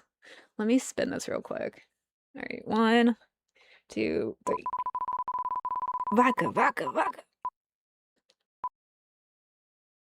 Oh, fuck me. I have to open that one. I don't like that one. I don't like it. Daddy, chill. Thank you, Josephine, for the 10. Marshall's lying. Keem don't have everyone, or Keem don't have anyone. That's fair.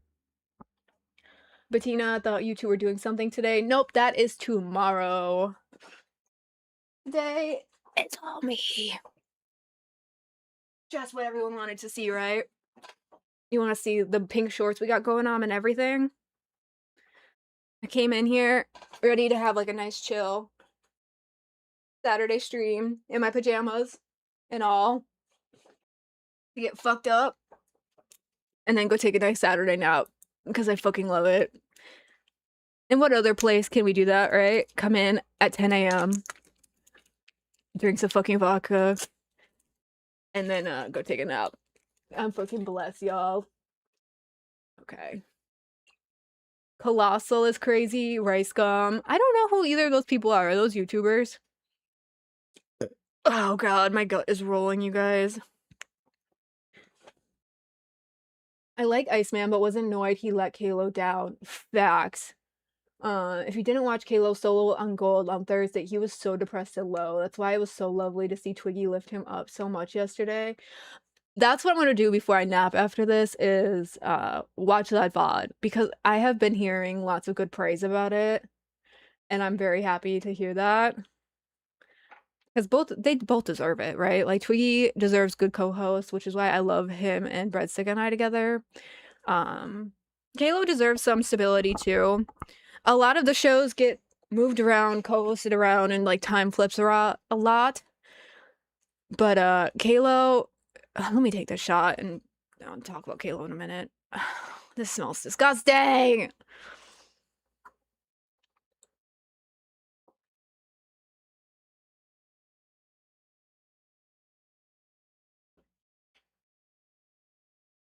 Ugh.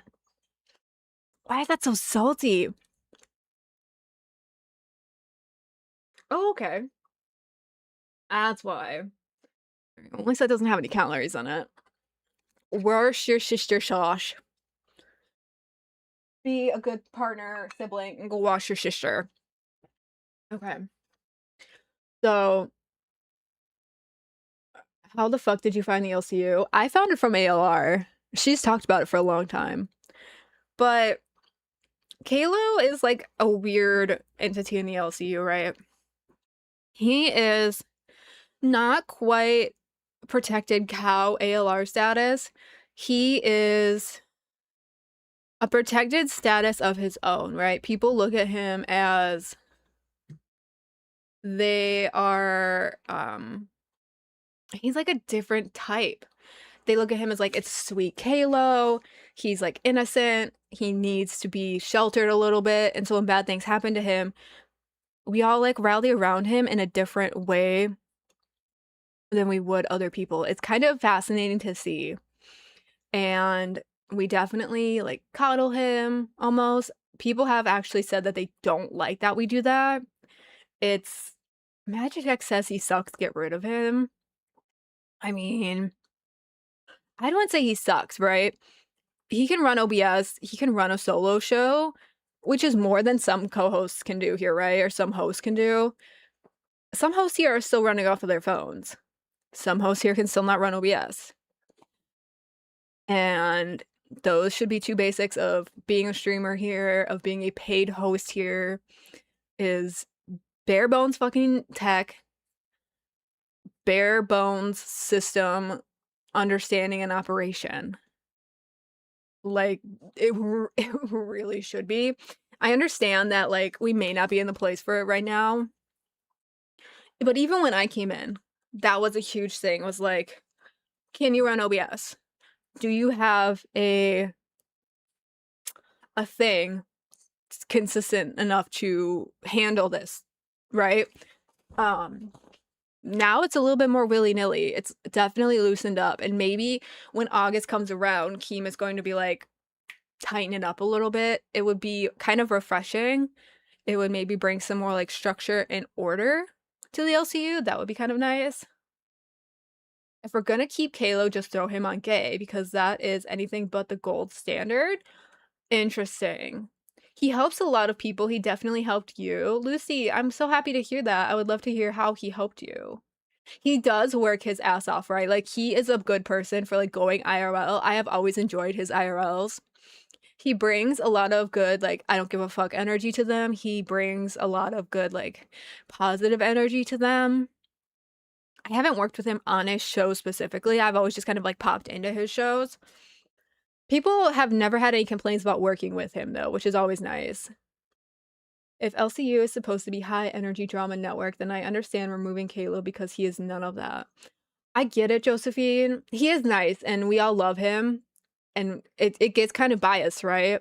I think a lot of people in the LCU feel this need to protect him because he comes off as very like baby kitten, especially when he's like, it's my autism. And then he also seems like squishy baby kitten. But there's also a lot of other people in the universe who are like that as well with their autism and like could seem very baby squishy kitten. So I can't even pinpoint the thing about Kalo that makes people want to do that. Like, I really can't.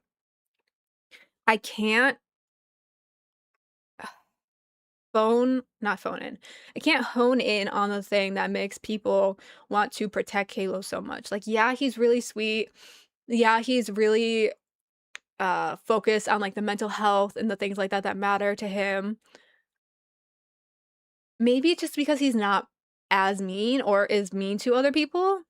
as some of the other people in the LCU, because you have some hosts who will come in and they're just like, fuck the chat, fuck this co-host, fuck everything, like negative, blah, blah, I'm quitting.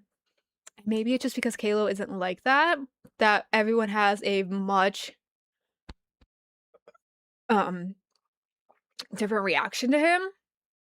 And I don't know. Yeah, like Kalo is a super good guy, but the host babying him doesn't help. Do what Keem does, treat him like a regular guy because he is. He's no different than me and you. He just cares a lot, and that's not a bad thing. Elite zombie player, I think that that's actually a really good point. And I'm even struggling to articulate why people would treat him differently. It's just this innate thing, right? Like when you start interacting with him, I can't even articulate it. I see people do it, and I even cringe when they do it because I'm like, why? What are they giving him this grace for, right? That they want to give to somebody else? Why are they giving him this pass that I have seen them not give to other people? I don't know. When I have had a bad day and mentioned it on Gold, he has found me in other chats and asked me if I'm better. That means so much when you're feeling low. He seems to actually care. That's really sweet. Squishy baby kitten who sucks men off in vehicles and eats hemorrhoids on pizza. So wholesome. Okay, Magitech, you got me there. You really got me there, actually. And then I forget that he does stuff like shows up at Boogie's house in his like goat sheep mask, right? Or like he'll show up at Boogie's house and then he puts on the Playboy bunny costume. That onesie, that blue thing. I mean, I got one of those off Amazon one time. Those things are sexy. Like, we forget that he is this multifaceted person. And that doesn't mean that we can't treat him as such, right? Like that we are all multifaceted people. I think that maybe because it's the LCU, we look past like the weirder or the more like vulgar stuff and we focus more on like the mental health and that he cares so much about the chat. And that's why we more treat him like that squishy baby kitten, if that makes sense. Not the pizza in the butt. Yeah, I remember that actually. That was a hot thing for a little while, was getting people to sit on the pizza and then eat it. But like, he does weird shit, but he is a nice guy. And it's like, isn't that kind of what we want around here? It's people to do weird shit at the very minimum. I don't know about the nice part. Sometimes we want nice, sometimes we don't, right? Because sometimes being nice isn't entertaining. Sometimes being mean is more entertaining because you're gonna get more of like a response out of a person in terms of how they interact with the chat or like what they're going to do to entertain the chat. That's a really good question though. Kalo should be a cow, not a showrunner with his own show. And it's funny that you say that because people I'd seen in main chat were pointing out that with Twiggy, he probably will get to be more of a cow and Twiggy can wrangle him. And so maybe that's why people like their dynamic so much, is because he will get that, right? If he gets somebody where he has to wrangle them and his entertainment side doesn't get to come out, maybe that's why that's not going to work. But when he gets co-hosts that he does get to be more cowish with, like maybe when he gets to interact with Boogie and he gets to like cow with Boogie, like when they did the IRL where they were just on the corner with their signs and stuff, or when they went to the church, they got to be cows together. He's funny just naturally, and he's funny just being himself there. That seems to be something he excels in just naturally. Who is gonna wrangle Twiggy? Well, not me on Gold, honestly. Apparently, it will have to be somebody else on Gold. He apparently is a wrangler. I don't know. He streams in a bloody women's bikini. Of course he's weird. I have never seen a bloody bikini. Why? What? I have questions. What? A bloody bikini? I think I need to see this. I've seen the mask. I've seen the Sailor Moon outfit. I think I've seen a regular bikini. I've never seen a bloody bikini. I've seen the maid's outfit. I've seen the K-Loco outfit. I've seen quite a few of his Femboy Friday outfits. Dude has a costume repertoire. I will give him that. Josephine says maybe hosts would be more motivated if the incentive was better. Someone taking 50% of a paycheck is wild. And then host complaining that hosts come in to make money is bad, aka like every other job. Honestly, yeah, I get it, Josephine. It's hard out here. It's hard for everyone. I understand where Keem's coming from to a point, because y'all wouldn't even be here if not for Keem and his name, right? And like the LCU, you wouldn't know who I was or like what I was even talking about, and I'm so grateful for that. So it's more like you're just paying him, for lack of better terms, for like the clout attached to his name, and I totally get that. It does suck that sometimes that it's so big, but sometimes that's the only thing that is like the draw, right? Is Keemstar. This is Keemstar's network. It's his name, it's his face, it's his clout, and it's like a gratuity. Like I totally get it, you know? Lucy says yes, bikini. Sorry, I'm English like Josh, so my sayings are strange. Oh, okay. So you were saying like a fucking bikini. Got it. I thought you meant a actual like bikini covered in blood. Never mind. I got you now, girl. Tommy couldn't handle wrangling Twiggy. Honestly, maybe Twiggy doesn't need to be wrangled. Maybe he just needs to be Twiggy, right? He is an entity in himself. He has the multiple personalities. There's like the good Twiggy, there's like the evil Twiggy. There's different levels to him, right? And sometimes I feel like he does better wrangling, and then other times I feel like I have to step in and wrangle him and Breadstick to the point where I get annoyed because it's like wrangling cats. It's no longer like wrangling cows, it is like wrangling cats. And that is sometimes kind of difficult. British are polite. I know you guys are. I have been to England. It is beautiful. I've specifically been to London. Y'all are great. You really are. I was just confused. I'm like, wait a minute. Blood is TOS. Why would he be there in an actual bikini covered in blood? I got you now, though, girl. I got you.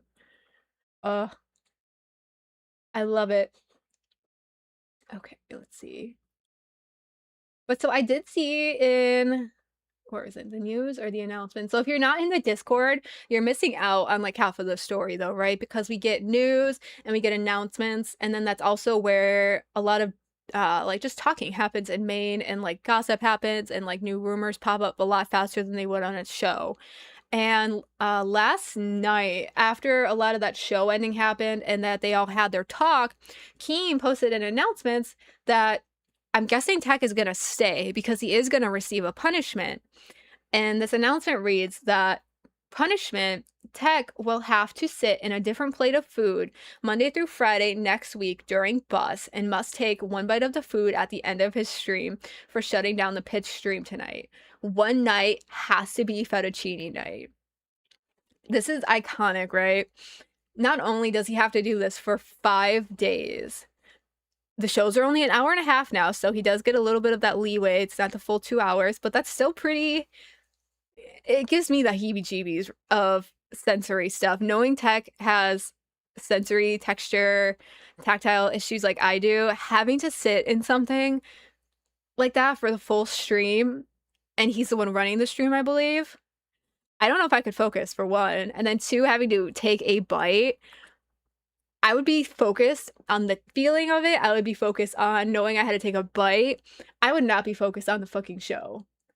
And then when it has to be fettuccine, this is diabolical. And I love that they put it in there for its absolute craziness.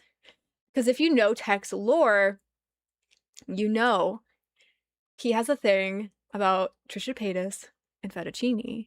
And if you know, you know. Or if you have watched the pitch stream from the Hogwarts night, you know, you know. And if you don't know, you should get into the Discord. You should cash cow to nuts and come join us there, because you're missing out on half of the show. But so that one's going to be a good night. I know I actually will probably tune into Bus for the fettuccine night. But I'm already cringing for him, because that is going to be a fucking nightmare of a tactile experience. I'm already just, ugh. Butterfly, I haven't seen you in forever. Twiggy is going to be the show runner and wrangler. K-Lo asked Twiggy to do so on Friday. See, that's what I thought. That's the vibe we're going to get. I'm guessing because we all have been agreeing that Kalo is not a good wrangler. He needs to be a cow, right? To get the full effect of like his goofiness, of his he had a YouTube before he came here, right? He had a little bit of a personality. And to get the full effect of that, I think he needs to be a cow to fully let all of that out. And someone like Twiggy, I think, is going to be able to fully bring that out of him and just let him be goofy and keep him from, breaking TOS, keep him from doing something fully off of his rocker type of thing, that it will be good content, but it will still be within the bounds that our overlords have set for us. And so hopefully it's super mutually beneficial. Yeah, the sitting on food is nasty, but I guess that's the point, right? It's like the punishment. It's not supposed to be like la-di-da taking a bubble bath. So CC Nelson, Discord is our thing that we're streaming on. That is the app that I am in, talking to you and then running it through our app and sending it off into the YouTubes. It's where we have our chats. It's where we hang out in all of our different shows. There's just lots of good things, like we share fan art in there. A lot of gossip happens in there. It's just like a really good place to reconnect with us outside of the show. It's a good place to get to talk to us, hang out with us, like your favorite show host. If you love any other host besides me, Twiggy and Breadstick, outside of the LCU, you can reconnect with us there, like personally talk with us. That's where we be. And for $10, you cash out to a show, you connect it to your YouTube, and you join the server, and it gives you access to all of those awesome perks. You get to use all of the emojis in the YouTube.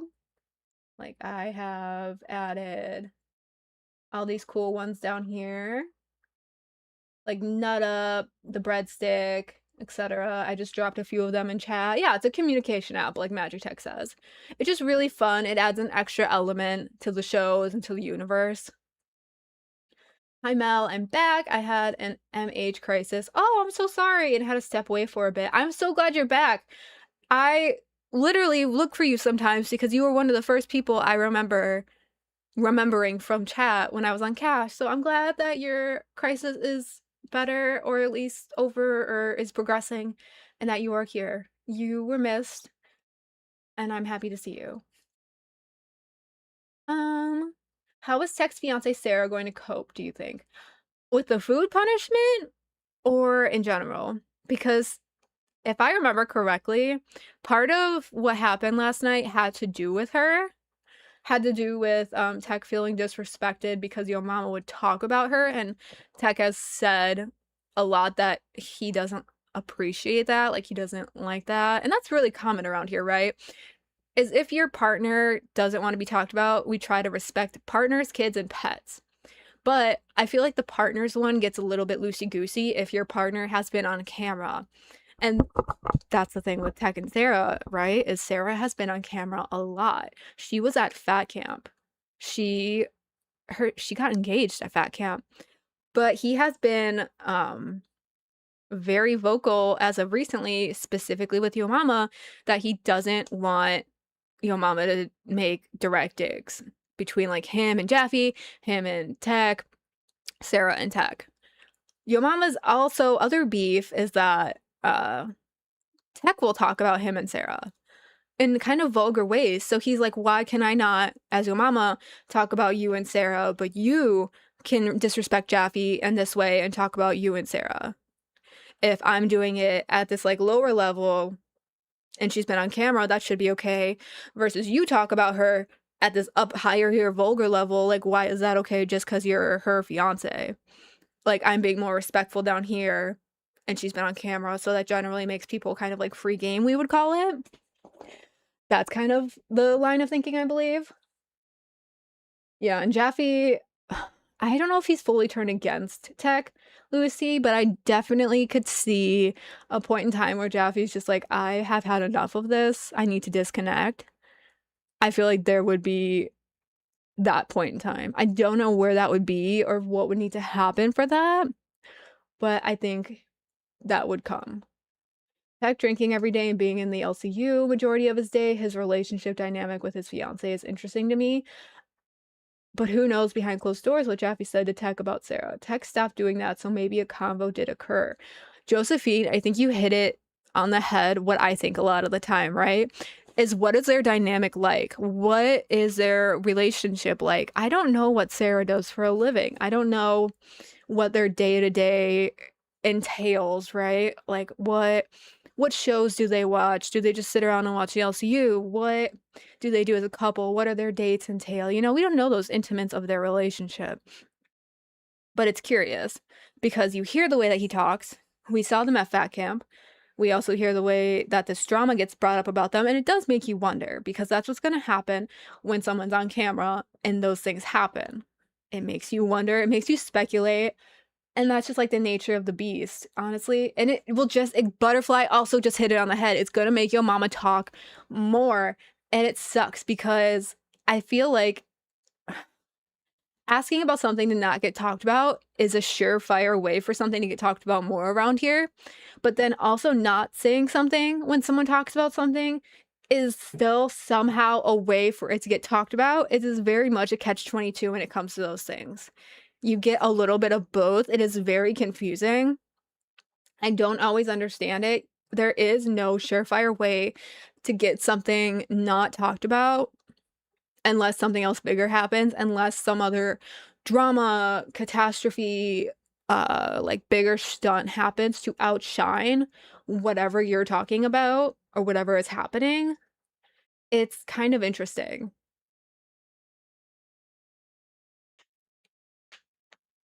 It's complex, but Yo Mama is technically talking about someone's child who is also a host. Yes, that is the third dynamic, right? Because Jaffe does work here. It is his child, but it is also like Tech's partner. And we're not supposed to talk about those things. We're not supposed to talk about those people. But then there's like that fuzzy rule of we don't talk about those people when they're not on camera. We respect the boundaries of people who say we don't talk about them because they're not on camera. But then there's like those weird outliers where like Mike has his kids on camera, but they've been on camera their whole life, right? When ALR came in, stick with me here, I promise. When ALR came in, her community, I remember very much specifically hated and would shit on him all the time that his kids were on camera. They did not like that. That was that community. But here, it's such a normalized thing because of like AGP and Mike's content that they can be on camera, but people are still going to respect the rule that they are children. Certain people, though, if they put someone on camera vaguely, right? If they just like are a hand, if they are a voice in the background, all of a sudden it's fair game and that person can be talked about as if they were on camera. And I don't think that rule is respected clear across the board. And that gets a little wishy-washy and people get upset about it. And I think that that's fair to a point. But when you do fully bring her to Fat Camp, a place where Jaffe, I don't think he wanted her to be there, even though both of them were there. He brought her to Fat Camp. She participated in shows. She participated in her engagement on camera. I don't know how much knowledge she had of that. And she fully made it a thing. Where do we not talk about her? Where is that line of what to say and what not to say, right? It gets a little murky. Yeah, exactly, Lucy. Like, we saw Tech propose to her on camera. We saw them do a whole fucking thing. And then she was on shows after that, I believe, at Fat Camp specifically. I think she might have even been on a show before that, like before they did the engagement. I can't recall specifically.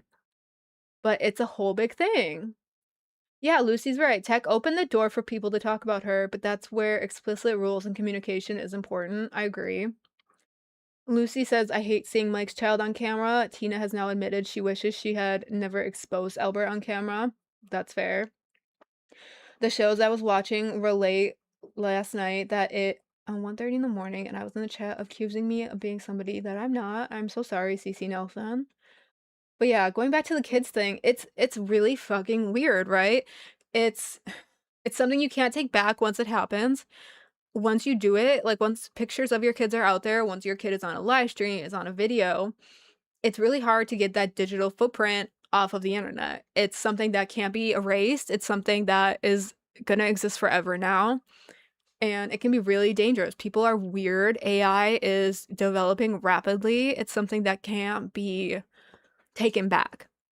And in a place like this, it's especially poignant that you guard your child, especially ones as young as Mike's, right? Like, Albert's an adult now, but he was an adult when he started out with, like, AGP stuff.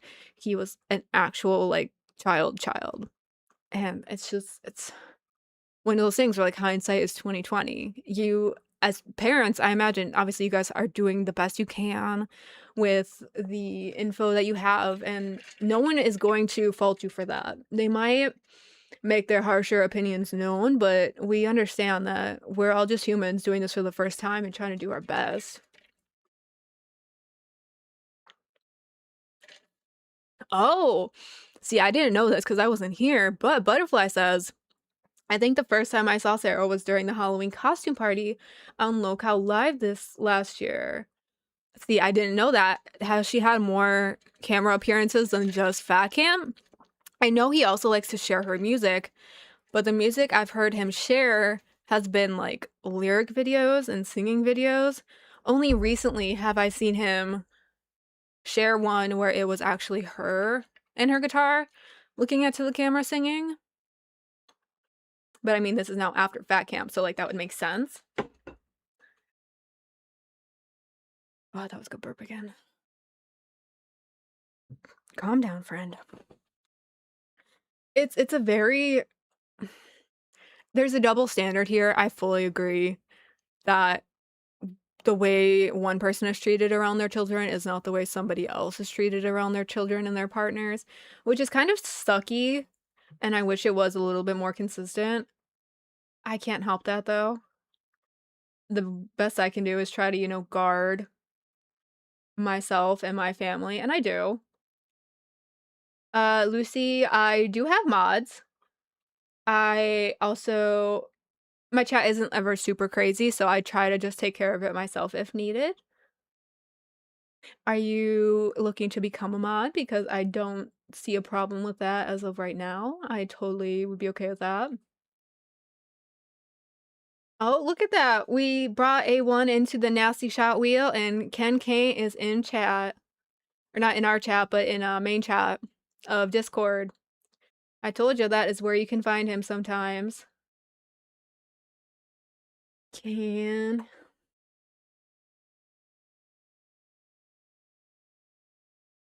They say hi. Hell yeah. Yeah, absolutely. Let me throw you on there. Just don't do anything crazy. I appreciate the help. TOS and doxing are what we go for. We don't usually hide anything hateful around here.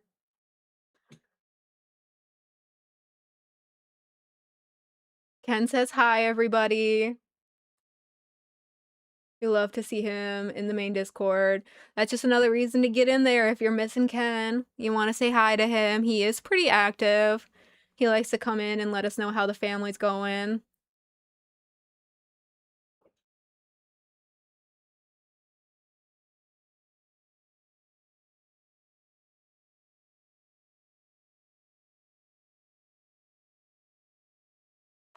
He's sweet. He honestly was a good co-host to have in the beginning because he did teach me a lot. He helped me figure out a lot of my tech stuff. He helped me figure out a lot of just the confidence stuff, right? And how to do things like this where you're literally just talking to the camera and such by yourself. Especially when he went on his like birthday trip and I had to, like, was forced to. Um That thing, CC, is JC Johnson. This just happens to be another one of JC's favorite channels. It really was. I'm supposed to mod people that are here every day. Jartar Scar, is that you asking for mod? We will just mod everybody. We will have a full fucking blue chat. Everybody gets a mod except for Shadow Wolf. Is that how we're gonna do it? We're gonna have one of those chats? Oh my god, these peanut butter pancakes are amazing. That sounds so good. Oh, and he says, I'm amazing. Thank you, CC Nelson. I love it. Yeah, Jar Tar Scott, let me know. If you are feeling some type of way, we can get you a mod. I appreciate you as well. What do you guys think about? I don't think she's been on Nuts yet, but I have been on Rain with her, and she is now helping out on Fluff, I believe, until Sweetie comes back. What do you guys think about Kalila? I fucking love her. She is the ex-Mormon cult lady. What are our feelings on Kalila? How is JC's health now? I didn't know he was having health issues. He got banned? So was he banned? Or did he have health issues?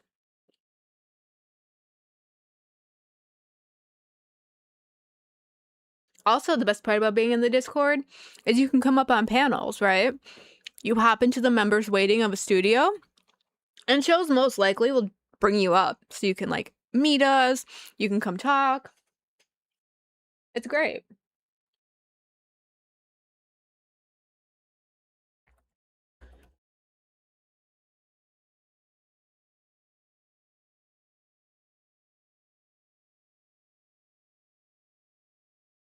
I just spelled recovery wrong. That's good. Like mental health issues? Yeah, see, I don't know. The last time I had heard about JC getting banned the latest time was that he was told he needed a break, right? I don't think he wanted one. I think he was told he needed one, which is both things can be true at the same time. This is peanut butter and honey Magitech, one of my favorite things. Oh, but actually Tina told him to stay away for his mental health. Okay, like they were connected. Did he have like a big old breakdown or something? Because I didn't hear anything about it, right? Like I didn't hear something bad had happened.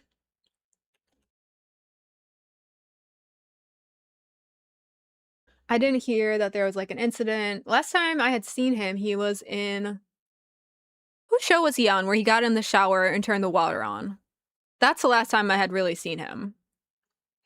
Oh, was he threatening people? Then that's definitely a good time to take a break when you start doing that. Also, is Vapoy ever coming back, or is he also on like a forced mental health break? Oh, it was in the Discord. Yeah, that's not good. Those type of like threats, yeah, we will force you to take a break. Even if you won't hurt anybody. Oh no, Twiggy hadn't informed me. But I wish he would have. Not like I can do anything to bring him back sooner, if that is the reason he's gone.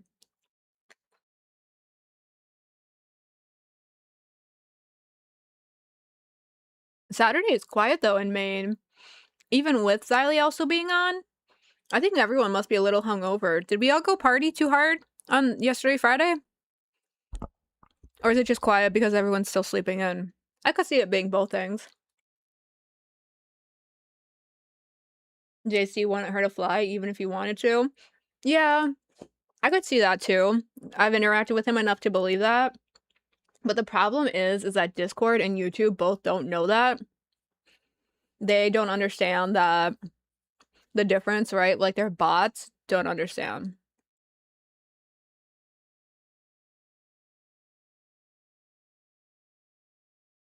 So if like they're trying to moderate something outside of a person and they see the wrong thing, hear the wrong thing, they don't understand like context. They don't understand nuance. And so it's always better to just err on the side of caution when it comes to like threats and safety, everything like that. I think it's the worry they will hurt themselves in Minecraft. Yeah, like that as well. That could be a huge thing. People showing things on stream, people saying things on stream in the wrong way. 100%. It's always the worry that it will get pushed further or like it will be taken the wrong way. All of those things. It's always really bad. I fully agree with that. You know, there are some of y'all who are in I the just wanted Discord. some sauce on those zingers. At Josephine1585 donated $20. I love this show today, Mel. You are good at solo shows to me. Take a shot. Oh, that's gonna make me even better at solo shots. Thank you, Josephine. I need to oil you. I am so sorry, friend. I'm good at solo shows, Josephine, because of this. Thank you so much. I appreciate you. When I'm done doing this, I think there's a clip channel that might have a clip video of not Josephine, of JC. Let me see if I can find it. Okay. Nastrovia. Bless my bar desk. All right, let's go.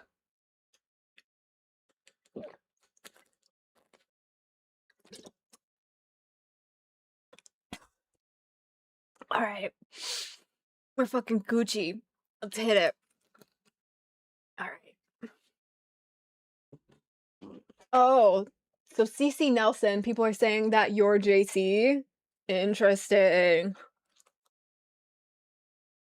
Are you? I feel like I could see that. I could see him trying to make an ult.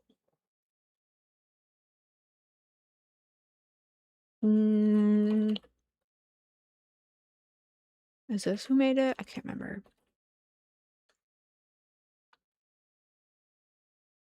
No.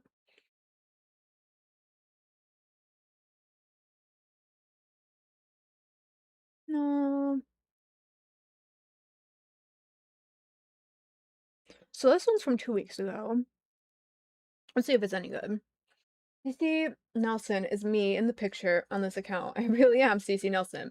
And I'm a big fat guy to each day of the picture of this profile.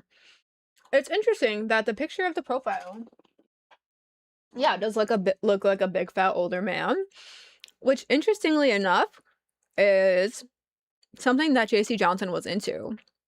If you don't know that about the person that you say you like, he loved him some big fat men. That was like his type. Let's see. Let's make this faster because I don't know. Don't know. Don't know.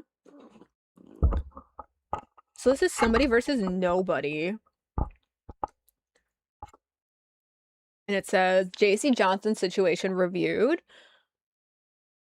I think Tech will quit before doing this. Tech isn't gonna do this. He can't even stand anything touching his feet. Oh, 100%, right? Versus having to sit on it and then eat it. I don't know. I'm curious to see if they're gonna go for the first thing being fettuccine, or if they're gonna try and like go around it and be like, oh, okay, fettuccine can be like in the middle. Oh, feels good. Or fettuccine can be last. Let's see if this is anything funny about JC. Thumbs up, it's going to kill your ears, but I have to turn this up so y'all can hear it. Oh boy. VC. For what? Somebody in the main chat said going to VC. Okay. So that's There's what's in Bones. there. All right, there's Bones. Okay, Bones. Hey, I can't turn my camera on at the moment, but... Okay, that's fine. Listen, the understanding was with Yo Mama was he was told that Nick and you wanted JC up there. He said it was your show and that was y'all's decision. Well, JC was under the impression that he was part of the show, meaning that he was a intern up there waiting to become a host, and he found out today that wasn't the situation, but Yo Mama just cleared it up and said that Sorry, guys. I'm sorry. Yeah, so that's My the thing bad. I've been trying to talk to Nick about. It's hard to be I clear apologize. with JC because, you know, I don't think JC means to do it, but he twists things very easily. Right. And to my knowledge, I've never seen any time where Nick has told him that he was an intern or anything like that. I don't know if there were some private conversations, but everyone's been very upfront that you were just on the show and, like, you know, you said it was your biggest dream in life to be on, as you put it, Mike's payroll, all that. I and JC, you've heard me say this a few times. I know you think I'm out to get you or that you think I'm trying to ruin your career, but I do feel uncomfortable with you being up there. In the beginning, it was fun at first because you were so happy to be there. This was like your biggest wish come true. But it started to get really uncomfortable for me and for I know a lot of the audience, and I just don't feel comfortable with you we being got up to there. drink up, please. So Okay, okay, so- personal, like, oh god. So Bones, we come to the conclusion that way there won't be no mishaps anymore. If he's not gonna be part of your show, which is fine, he's good with it, then nobody should be discussing about his dog shitting in his cage. I agree. I think everyone should just Oh, let it rock. and by the way, I found out where he got the cage thing from. Mike did it first. He saw Mike do it on Queens. Okay, so if I remember correctly, JC does have like this thing with Mike and Tina. He's like, I'm here for them. They brought me in. Like, I will only give like my address to them. I'll only give like my phone number to them. He loves Mike and Tina. I do also remember people giving him shit about the dog shit in the cage. And it isn't even his dog. I'm pretty sure it's like his roommate's dog. But that was like a whole big spiel, right? That's not even my dog. Like, what? Bones was in he wanted to run his non-10 bits with the whole spotlight. I actually kind of enjoy Bones. I think he brings a type of energy here that we needed. I wasn't so sure about him when Twiggy first brought him on Nuts and was like, I met this guy in a VC. And he brought Farrah with him specifically. I liked him alone. I did not like him with Farrah. I think I could have liked her like by herself, but I also specifically liked Bones by himself. And I am glad that Bones stuck around because I have continued to like him and watch him as he's evolved. Like his episode he did recently with breadstick, or not with breadstick, with breadsticks in his mouth for his undying love to breadstick was kind of good, right? You got to admit that.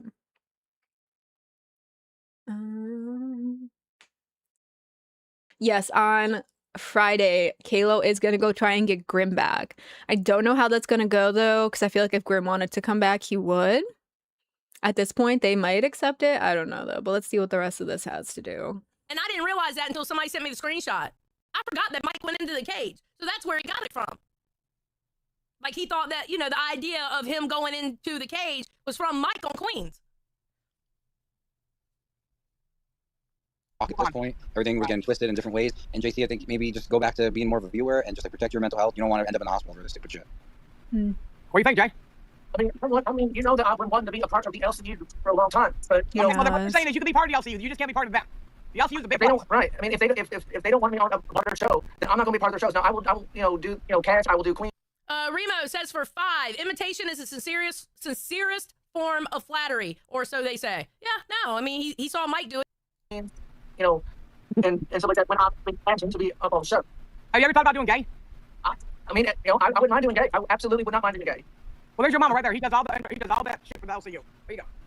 I gotta say, I mean, I am a gay man, so it fits. You would think. I mean, I've been on that. Yeah, we could have a gay. I just gotta say, I kind of understand where Bones. Lord of Nightmares just joined the stream. How are you, Mo? Hope you're doing good. I'm doing great, Lord of Nightmares. We are doing nasty shot roulette or $20 vodka shots. It is a beautiful Sunday. We are 2 shots deep. It is Saturday. Am I sure it's only 2 shots? Was it 3? I don't know. I don't care. It's a beautiful fucking day down here. It is 90 degrees out. We are enjoying it. We are watching JC Johnson clips because I forget why. I don't know. Roll the clip. Hi, Lord of Nightmares. Xylee thinks the show should get deleted and anyone else with under 100 viewers. Well, that's very kind of her to talk about us, right? That's her job, to talk about us as commentary. I love that. She doesn't ever talk about us anyways, right? Because we don't have anything cool enough for her to clip. But I appreciate that. That's very kind of her. If all of us got deleted, she would have very little to talk about, right? I mean, she only ever talks about the same shows anyways, because they're the only ones who make content worth watching. So I understand. But I think that other people enjoy watching us and having us around, so I'm just gonna stay here. Bones is coming from. Like at first, certain things get funny, and then then it gets kind of like crazy because I had the same thing with Glam Lammy. It was kind of funny at first, but then it was like when she was just like, then found out she's just a psychopath, and then it was just like felt like I was taking it. And that's exactly what they're gone when that's exactly what he's doing. He's trying to make Mike proud. True. The Wi-Fi. I'm just gonna say the Wi-Fi because your name is really long. Yeah, that's exactly what he's doing. He's trying to make Mike proud, but it's going over the top at this point. Alice in Wonderland for 5 said, honestly, no, I want to.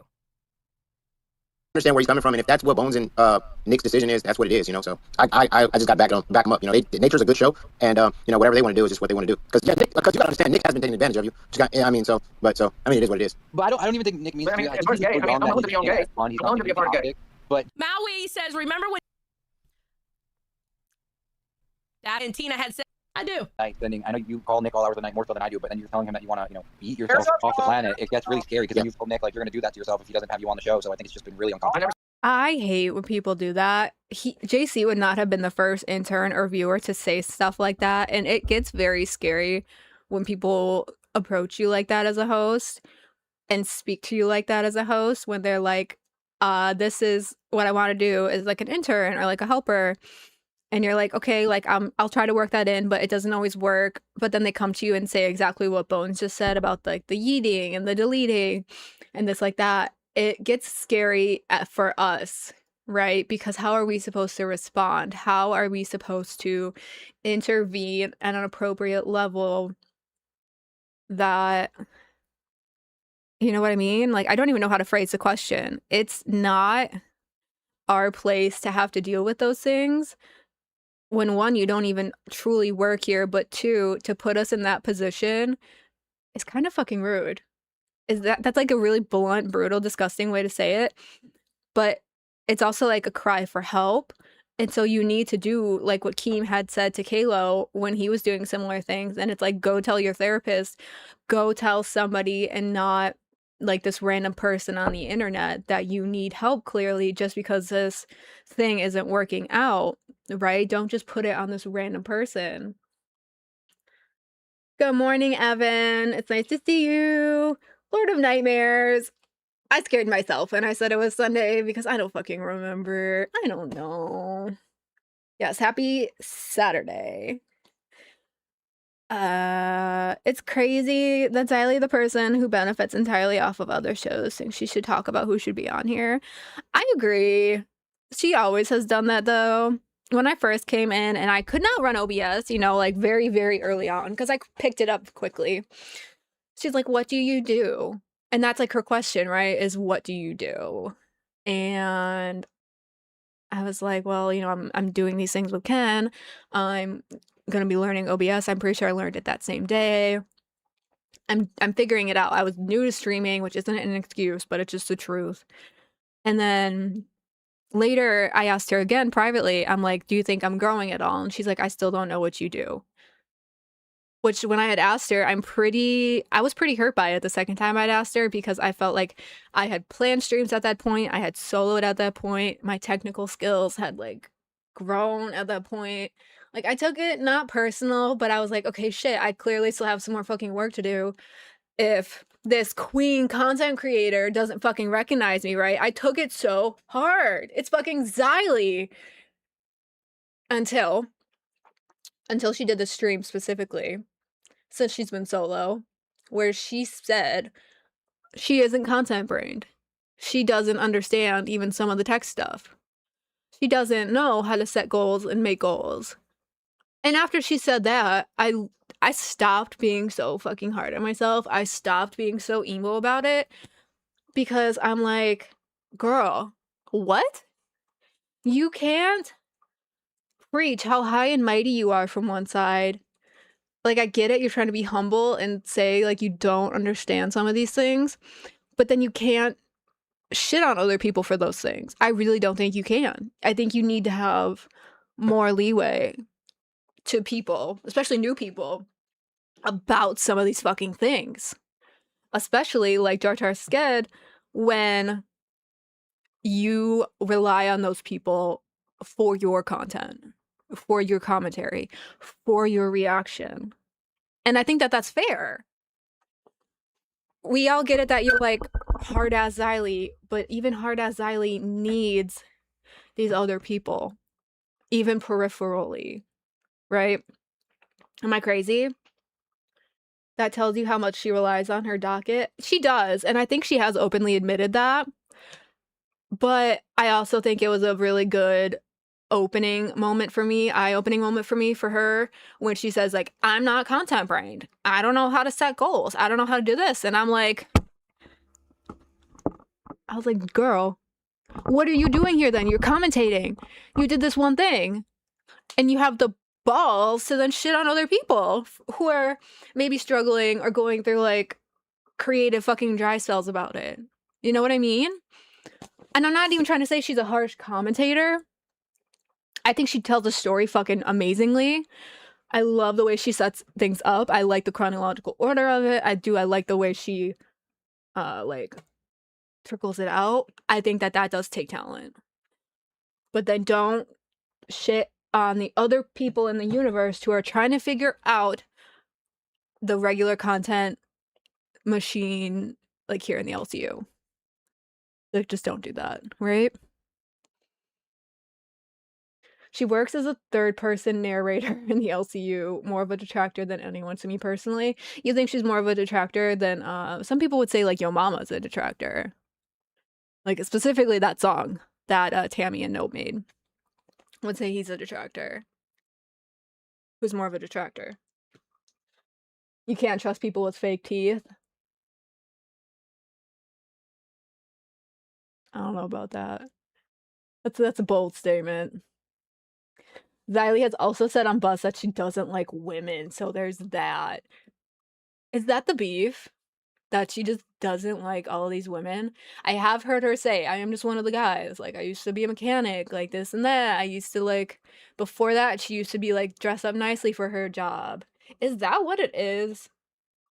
Xylee still keeps asking Josh to help with her streams, and all the work he put in was gone. Stream sucks. I could see why they saying about Yo Mama, but definitely he's promoting to me. He's making people see the entertainment value in the cow. He points out the flaws. I think that yeah, that's the different part, right? And Lucy, I do also see her asking like Josh to come and be with her. I also used to think that Josh was very entertaining because he offered the different perspective, right? Xylie's just giving her opinions, but the thing about the commentary was that you needed a dissenting opinion. You needed both sides of it. You don't just need her shitting on it or liking it. You need to see both sides of the coin. And if she's having this clear bias, then where's the other side of the coin? Or if she has this like mental block, if she has this clear fucking preference, where's the other side of the coin? And then that gets stale because you know which way she's gonna swing. Like when your mama calls her a sweeper for certain people, or even the chat calls her out for sweeping for certain people, you need that other co-host to come in and call that. Or you even need the chat to call that, but she can ignore the chat. You can't ignore the co-host the same fucking way. Generally. I mean, unless you're Twiggy or Ken, who just kicks me off when they think I'm annoying, but I can just come back. I called Xylee out because she said the reason she hated Pesci was because he said he's not content brained. And then she said the same thing. Yeah. It's as the creators who are trying to make said content, I think it's actually bold and brave of us to say that. No, I think it's just I don't think it's brave. I don't think he was not content brained. I actually think he had really nice ideas. I think he was maybe just down on himself when he said that. I think he was in a creative slump, which we do all get in. And so for him to say that was just trying to be honest and maybe even a little vulnerable. Her saying that, I wonder if she was fishing. Was she fishing for a compliment to be like, "No, Xylee, you do great. You give us all the good content. We love when you're just mean to everyone." Like, was that it? Because I love seeing girls fish for compliments, and I mean, I've done it myself. Most girls have. But was that her attempt at that? I'm not content brained. I only do this one thing here. I'll admit it. I don't fucking know. She would not let Josh talk. She didn't, right? And Josh would say, he would like kind of back her up. And he would say, like, "Oh, this is like our normal flow. This is our normal, what do you call it? Like our normal repertoire, our normal dynamic, our normal co-host dynamic." And he would say he was okay with it. But I do agree, and a lot of people would agree, that they had a very lopsided dynamic. It was very much her opinion, and every once in a while he might be like, Xylee, I disagree. And she's gonna be like, "Well, what the fuck? I don't actually agree. Like, you're wrong." Miss Lucy, the way to do that is go down to the bottom of the chat where it says show your support for Low Cow Nuts, and there is membership gifting, or I believe that is also where you can join the membership as well. Right down at the bottom of the chat. Like if you look on this stream right here, same thing in ours, it's gonna be right there. Super easy peasy. I don't know how much more of this is about JC Johnson though, to be honest. Unfortunately.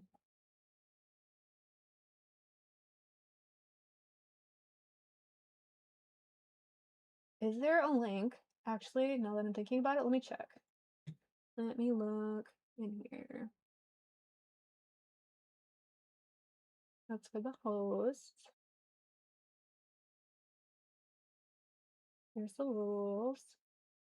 I may be wrong. Someone help me out. Is there like, I don't think there's a link in the Discord. You know what? Is it on the website? Am I a cuckoo? We have this beautiful website that Baha has made. Oh, this one maybe? There's my alarm to wake up at 12:30.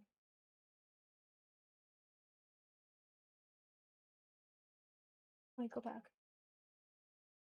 So if I put this one in here, that is our website where you can buy our merch, you can see the schedule, you can check. I don't think the leaderboard's working right now, but there's all sorts of fun stuff up there. You can join the Discord, it's right at the top. All of the shows, it'll tell you who's hosting them. We have the crossing game, the casino, the LCX, which is like our stocks, all sorts of good stuff. Down, put that down. And now we're talking about thick, skinny legends in main chat. I love that. So I take it this JC Johnson guy, he's not coming back. I don't know. We were discussing actually if he was coming back or not. We are not entirely for certain. I think people would like to see him back.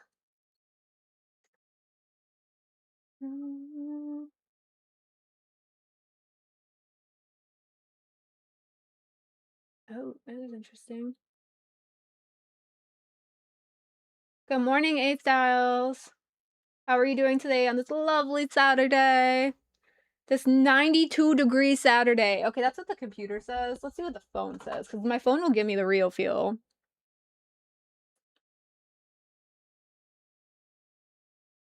It's a real feel of 104, so 92 degrees my butt. And then it's supposed to rain later between 3 and 4, and that will bring it down to maybe 81 degrees, y'all. Woo! We love that.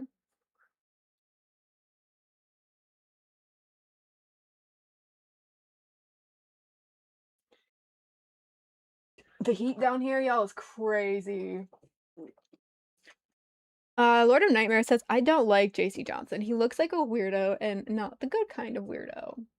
I would like to see Bat Concerned. I've seen in my previous episodes of shows that I have seen that my girlfriend showed me after she made this account for me. Why is your girlfriend making you accounts, Cece? Are you not able to make your own accounts? Do you have like a parent guardian lock on your thingy? Let me know. I'm kind of concerned for you. I make my own accounts. I do my own things. I wipe my own ass, as Big Daddy would tell us.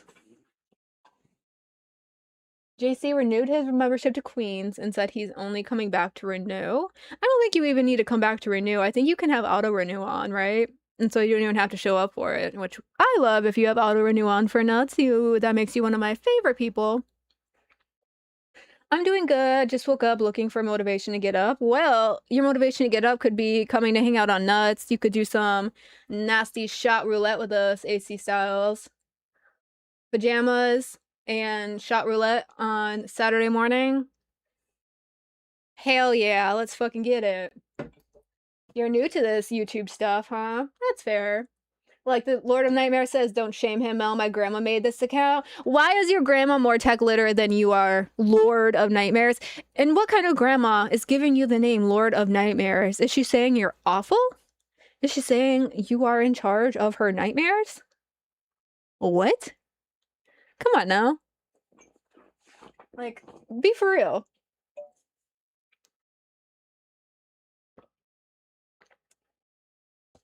If my grandma made me an account for something, it would definitely not be YouTube or Discord. And if she could figure that out, if she was still alive, bless her soul, the username she made for me would definitely not be any of those things. Fun story time. My mom... Oh, sorry, just had to bring Panther in and ground him. Silly boy sat outside panting. The UK is having the horrible heat wave. I have heard that. I also have to like force my girls to come in. I have 3 black dogs and it's so hot down here, and I also have to force them inside and be like, cool off, like it's hot. And they're just like, no. Funny story time though about chat names and tag names that people made for you. One of my very first email names that was made for me when I was very, very young as like a child, my mother made, right? I've talked about my mom here. She clearly did not like me. This is just an example of how much she didn't like me, right? Because she made my first email, I am a cute kid at yahoo.com.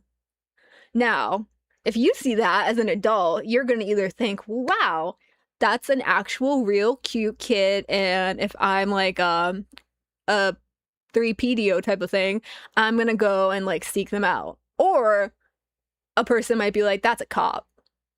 So I don't know what service she thought she was doing for me by making me an email with that handle. But I kid you not, that was my very first email. I am a cute kid. Yahoo.com. Because my mother clearly cared for me so fucking much. What was your guys' first email handles or first MySpace handles? I'm sure they were just as good as that. Oh, Panther's a black cat? I bet he really didn't want to come inside. It's so weird, right? Because you know they're hot. They know they're hot, but they're just like, I'm gonna refuse. I'm gonna fight you tooth and nail on this. It's wild. Yeah, anyone's welcome to join. It is Saturday. If you are new and you want to get in the Discord and figure it out and just come up and hang out, you are more than welcome. I'm not going anywhere.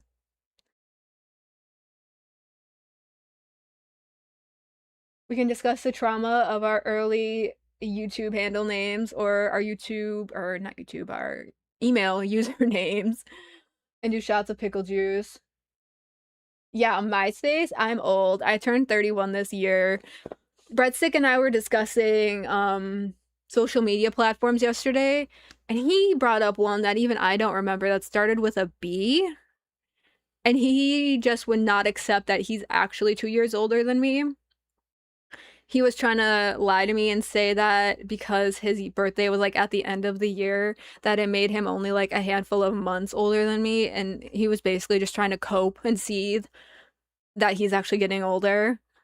Because I was like, I don't know what you're talking about. I don't know what this platform is. He's like, yes, you do. We're the same age. And I'm like, no, Breadstick. Like, you're actually so much older than me, you fucking boomer. And he was just not having it. I'm in my late 40s. Yes, I am in my late 40s. Thank you, Keem Epstein. Honestly, if I take any more shots of vodka, I might either act like I'm in my late 40s or act like I'm in my like early teens. It's usually one or the other.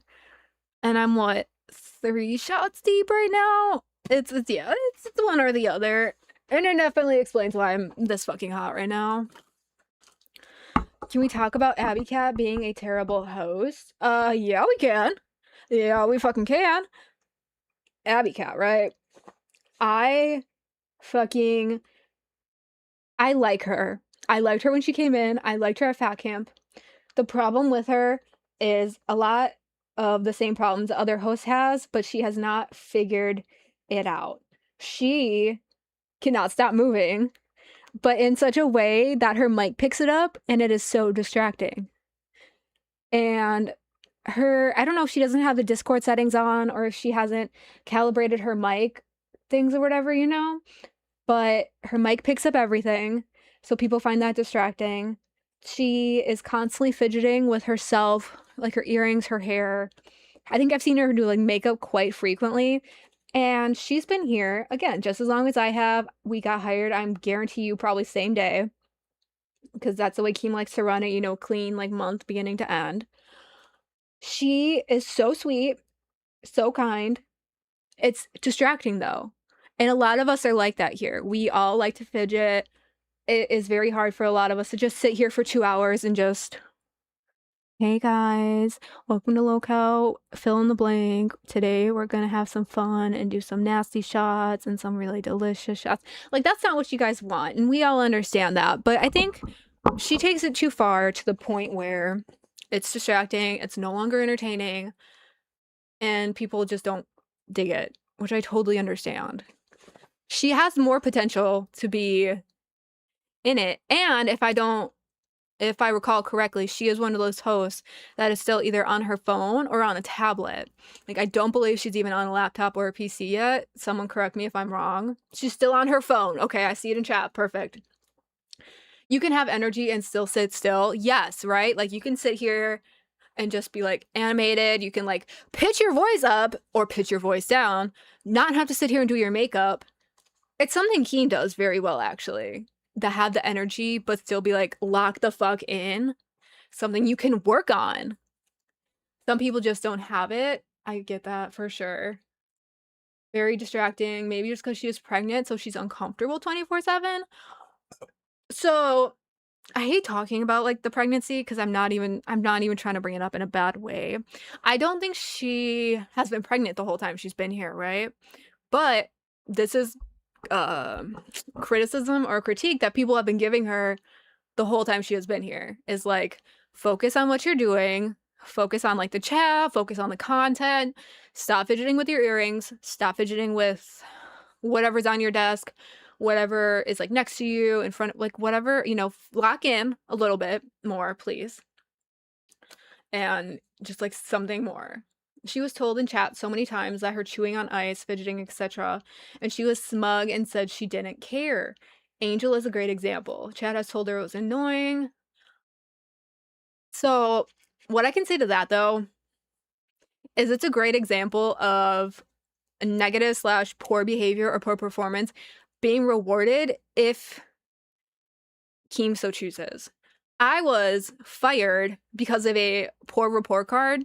I have seen days where shows have gotten zeros, big fat like goose egg zeros, and they're still here. And that is fire. I'm gonna call that out, that was fire. That I've seen zeros on. She is not running OBS. She's still on her phone. People have complaints about her.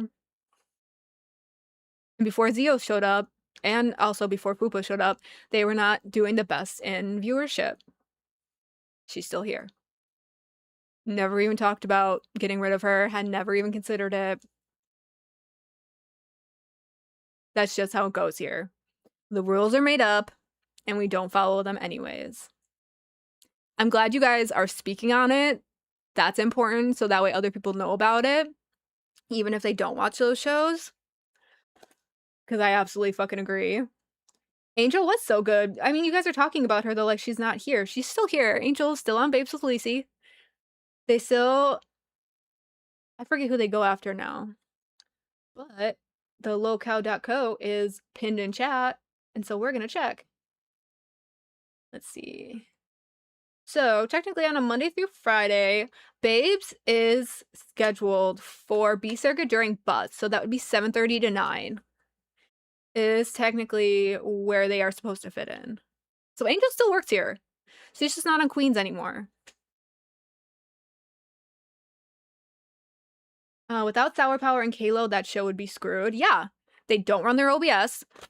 They don't fucking... I just wanted some sauce on those zingers. At Bearskin2249 donated $10.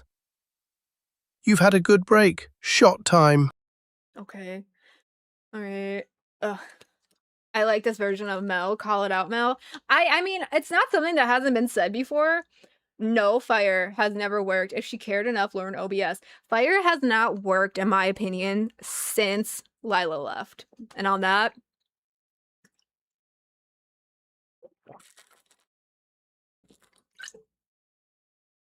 Thank you, Bearskin. I appreciate you.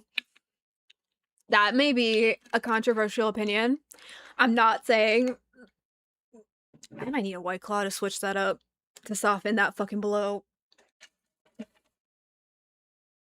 What was I saying? Fire, Luna, Lila. Fire may have been a smaller show before with like Luna and Lila, but it was a show, right? They always had a plan. They ran OBS. They fucking did their goals. They hit their goals. It was a whole thing. Then Lila left. And then it just kind of crumbled. And that's kind of what happens sometimes. Shows like Cash seems to be stabilizing now, which is great. but I still feel like Fire maybe stabilizing now, but still could go through so much fucking growth.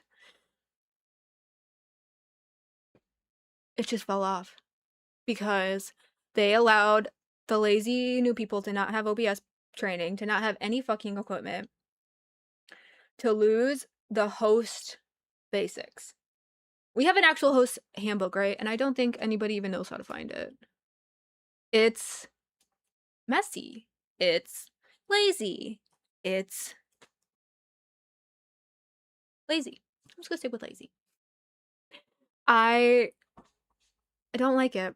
I really don't. It's sad to see. It's sad to see the poor behavior get fucking rewarded because I know that so many other shows work so fucking hard. And it's not even, I'm not even talking about monetary rewards, right? I'm talking about, it's like when the bad child gets all the attention from the parent because they need it, right? Like, who gives a fuck? Oh, they need it. No! We are adults. We are not actually the children. That's not how this is supposed to fucking work. Mornings with Mel. Abso-fucking-lutely. Here the fuck we are. This is a W stream. You're doing great without the boys. Thank you, Lord of Nightmares. I'm so glad that your grandma made you your YouTube channel so you could be here. Came Rune Cash multiple times. The Glammy time was so great. I think you're not the only one to feel that. I think that they got into a good rhythm. People were fucking with Cash again, and then he was just like, oh, just kidding. Just kidding. Fire needs to go, but apparently Abby has been claiming poverty now on other shows. No one wants to hear that. Nobody fucking wants to hear that. You guys do not come to the LCU to hear sadness. You guys don't come to the LCU to hear hosts be like, oh, actually, this is really sad and my life is really hard, blah, blah, blah. You guys come to the LCU to be entertained, to hear the drama, to hear the fun. Like, you don't want to hear. You just fucking don't. We have talked about this so many fucking times. We have covered this so many fucking ways. The only other thing I can think of is, like, tattoo it. Like, hit us with it. Hit us with that fucking ugly stick. If you don't get it by now, that's not why you fucking come here, I don't know what the fuck to tell you. As a host, as an intern. We came here to be entertained as viewers. We don't want to hear your sad story.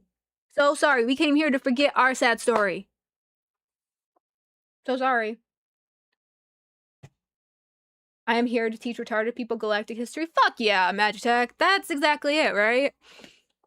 We don't want to hear hosts say, I'm poor, this and that. My cat got ran over. I have hemorrhoids. No. The viewers have hemorrhoids. The viewers' cat got run over. That's why y'all are here. Just fucking suck it up. Take a fucking shot. And let's have a party. That's why the mustard era was so great. Because it was silly. That's why the baby oil is so good. Because it's fucking silly. Unless it's Trauma Dump Thursday and then it's funny. It's funny a little bit, right? That's why when the Trauma Dump Thursday happens, it's funny to be like, oh yeah, like, I can't even think of funny trauma at this point because it's stupid, you know? That is just not what we as hosts are here for. 500 days sober, but blinker check? Girl, I got you. I may not have a blinker. Let me see what I got. I got a cigar. Oh, fuck yeah, I have a cigar. I got you. Because I am not going outside in 100-something fucking degree weather. Let me just fucking... They don't got me all alone. I showed up all alone to put in that work for you guys. Because people may like Xylee, but some people don't. So I'm here holding it down in case you don't like you some fucking Xylee.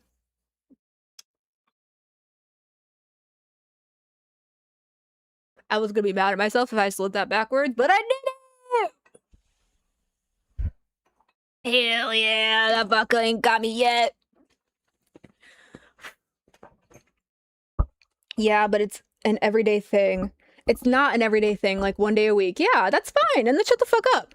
And you need to laugh about it too, right?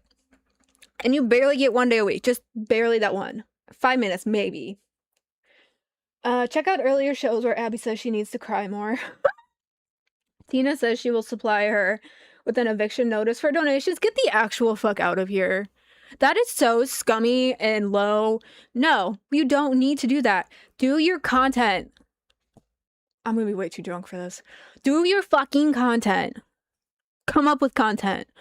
And the money will come. Holy fucking Luya. Oh my god. I agree, Bearskin, though. Congratulations on your sobriety. Like, fucking A. Sobriety is also huge around here. For as much as a bunch of us sit around and actually drink, the people who are sober around here, like Phantom and Wonder Woman, we fully fucking support that. It's amazing. I fucking love that for them. That is a huge choice and life thing. Because, especially in today's society where drinking is still such a prevalent thing, whether you're Cali sober or fucking, I don't know, Mexico sober, whatever the fuck you call it, it's huge to abstain from something like that. Like, it's wild. In 42 years, I've never had taco before. Oh, I think Carlos is saying Taco Bell. I was gonna be very, concerned. Lucy is drinking with me? Hell yeah, it is Saturday. But it's hard. I love to drink. Oopsie daisy, it is your life. The sobriety is your choice. The not sobriety is your choice. But whatever the choice is, it should be supported, okay? I fucking love it. Baja Mountain Dew. Baja Blast Mountain Dew pairs well with everything on the Taco Bell menu. Must try. Of course Billy would say that because it's fucking Billy.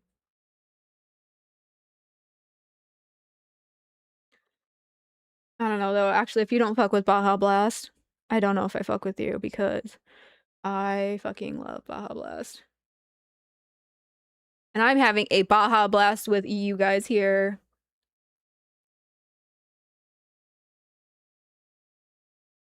Where'd it go? I have to say something to the BB Phil about Baja Blast. I am having a Baja Blast. Fucking King of the Hill moment. Motherfucker. Motherfucker. That was so old. He's probably like, what is this chick doing? Jump. Jump.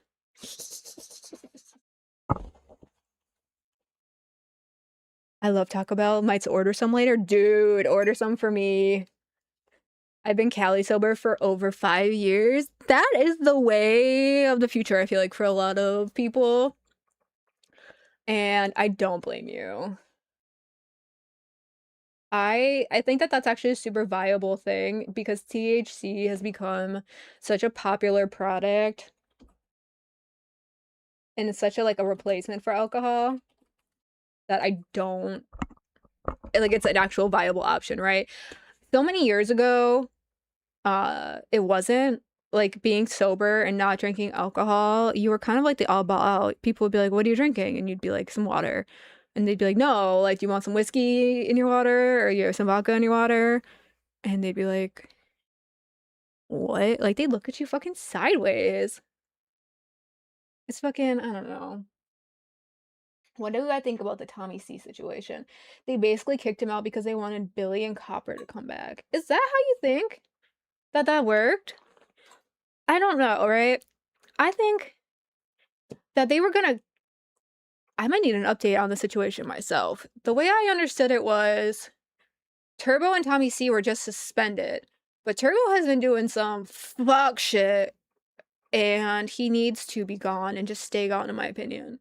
But now that Turbo heard about Copper coming back, you never know. He might want to be like, come back. Because it's fucking Copper, and he's obsessed. But I didn't know that those two things had anything to do with the other two things. Are they related? Did I miss something? Definitely.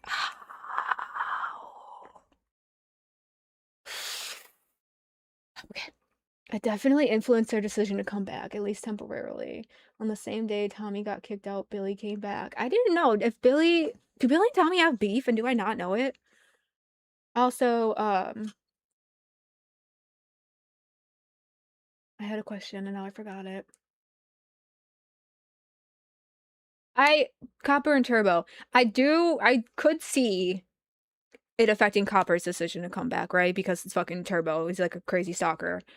So Turbo then quitting / getting suspended in July, and that affecting his ability to come back to the future. Yeah, that makes sense that Copper's like, I feel like safe right now. That makes sense. I did not realize if Tommy C and Billy had beef. Yeah. Panther update, he's drinking water out of a Stanley cup on the coffee table. Not spoiled at all. My babies do not drink from my water. Miss Lucy. That's so funny though. One of my dogs, in fact, is named Lucy, ironically enough. I have Lucy, Charlotte, and Madison. They are good at finding clean sources of water if I don't give them their own fast enough. I'm really proud of them for that. Like, they have that little bit of survival instinct left, just a little bit. But I also think I like to think I take care of them good enough, you know. They have like water buckets outside, and they have multiple water sources inside. They know how to find shade. I feel like and when they come inside, they like to lay on like the hardwood, and they like to lay on like the tile. And if the fan isn't too loud, they will let me put like a fan in front of them so that way that cools them off. Or this is like a last resort, like if it just got out of hand really quickly, they will let me take like a cool ice pack and wrap it in a towel and like cool off their armpits and like their groin pits, because that's where you can like cool them down really quickly if you need to. They will let me do that to them. That's like really quick, we were outside too long and I didn't notice type of thing, because that's only happened on a few occasions. Billy and Copper quit because Tommy smoked them. See, I don't want to believe that. I don't want to believe that people are going to quit because someone else is doing better than them. Because the thing is like when shows are doing good, it helps other shows. When the LCU is doing good, it does good for the whole LCU. It's not a vacuum, guys. I may be new, but I fucking know that. It is trickle down, it is a push a bra, it is a fucking support system, it is all of the things put together. Right? It's not just one show does good. When ALR came in, she brought shit ton of people. She revived Bus, right?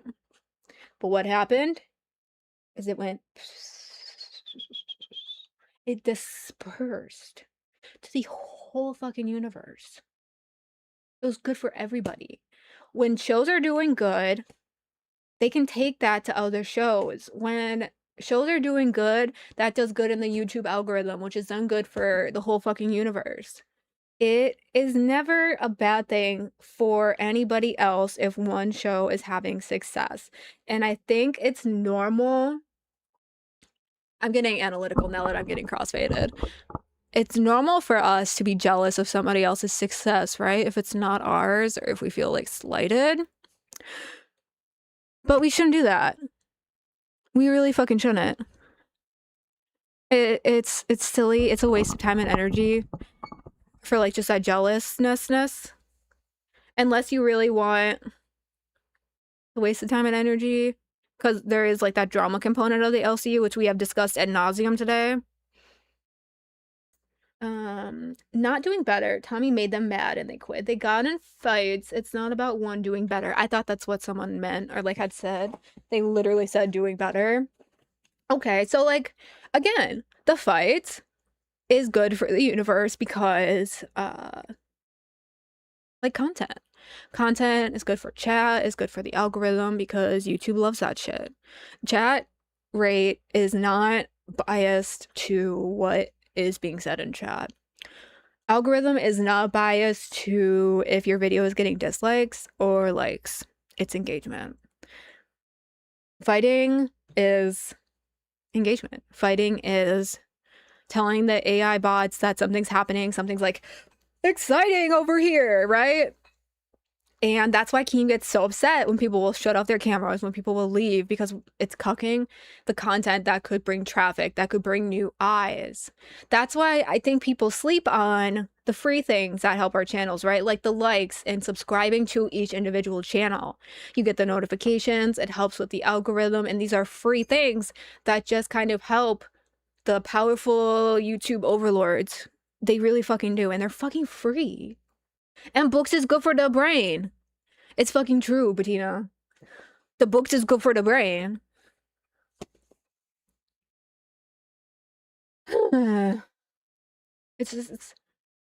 It's insane in hindsight, right? Because it's fucking hindsight. In the moment, I know that some of these things probably bother even me more because I can't always see the forest from the trees, and a lot of us probably can't. But like, I get it. But so that's why they also say this is why we have to study history, right? This is why we have to study the people before us. This is why we have to study the creators that we appreciate, the creators who are doing well and that we want to emulate. Emulate. That's correct. Because that's how we learn and grow and get better. So now that we know these things about these situations, hopefully we can go forward and do better. Let me turn this way.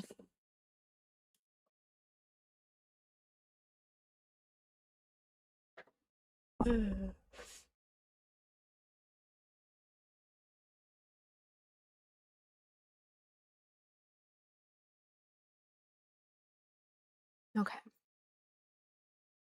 Yeah, 123 is never okay. They are like everyone's biggest hater. I'm cool with it though. Like I said, keeps the chat rate up. They're here. They must actually like us some semblance to be here. I totally get it. A very beautiful lady like me is very intimidating to some people. I totally gets it. You know what? I can't take my shirt off because this is the internet and I work for YouTube who, you know, employs me through Keem. I can do that though. We can have a beautiful moment up in here. Is this doing it for you, 123? It's not doing it for me. I haven't seen that much of my septum tattoo in for so long. We'll leave it there for a few minutes. I might get you going a little bit. If not, I really don't care. It's kind of goofy.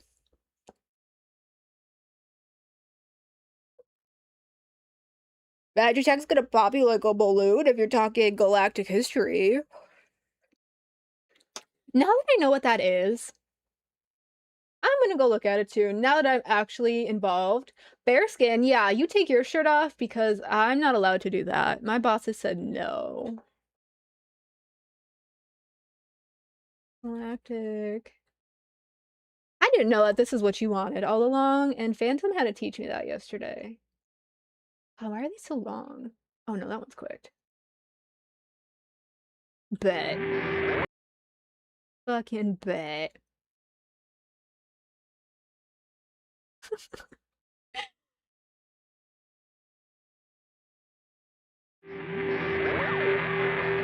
In this physical universe, there are an estimated 10 billion galaxies. The galaxy we live in, the Milky Way, is estimated to have 100 billion stars. If less than 1/10 of 1% of all of those stars have any type of intelligent life, that's still millions of civilizations. So let's put aside the notion that the human race is alone in this universe.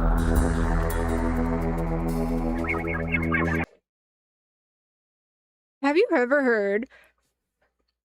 There's a math equation. I think it's called like the Drake equation, which I think he just subtly referenced, where you do this equation and it's supposed to give you the estimated imagined other universes where like life is possible based on all these fucking crazy math factors. It's freaking insane. Yeah, it's a whole movie, but thank God this clip is only 7 minutes long because I just wanted some sauce on those zingers. At JB Shuggy donated $10. Let's get nasty. Let's get nasty. nasty. Let's get fucked up. Okay, let's spin it. Thank you, JB Shooky, for the 10. It's good to see you in chat. All right, let's go. 1, 2, 3. All right. What is it? Oh, not the lemon juice again. Oh man, that one was hard last time. All right. Let me fix my shirt so I can get ready. Okay. Give her a good shake. All right. Ready? Cheers.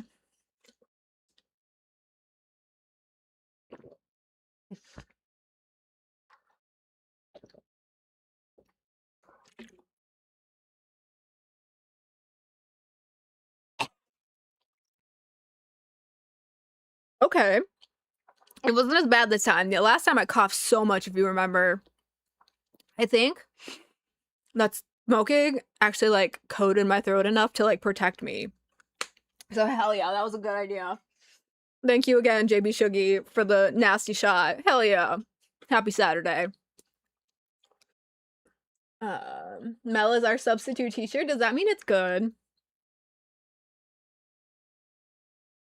Did you see my comment about Panther being full of flea mites and ticks when I rescued him? I didn't. I'm so sorry. That sounds awful.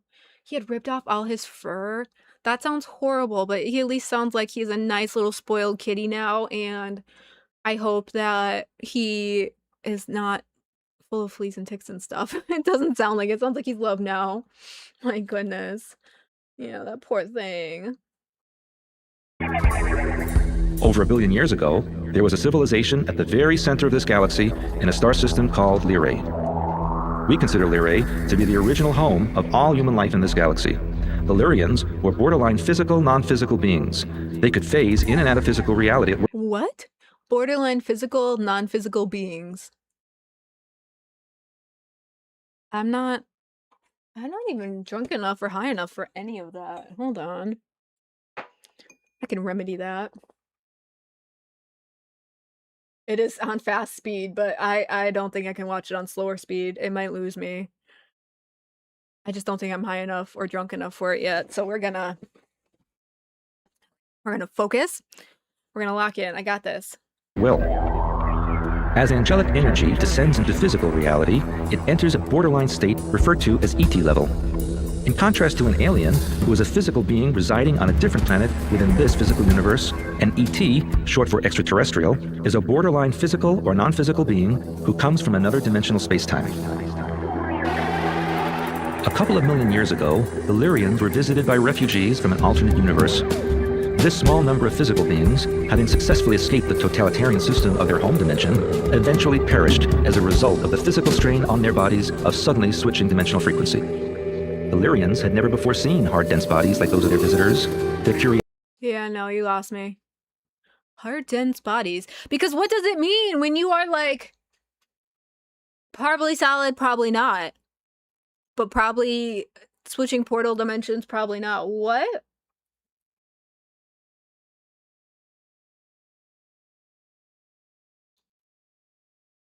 But then they met these other people? I think I quit.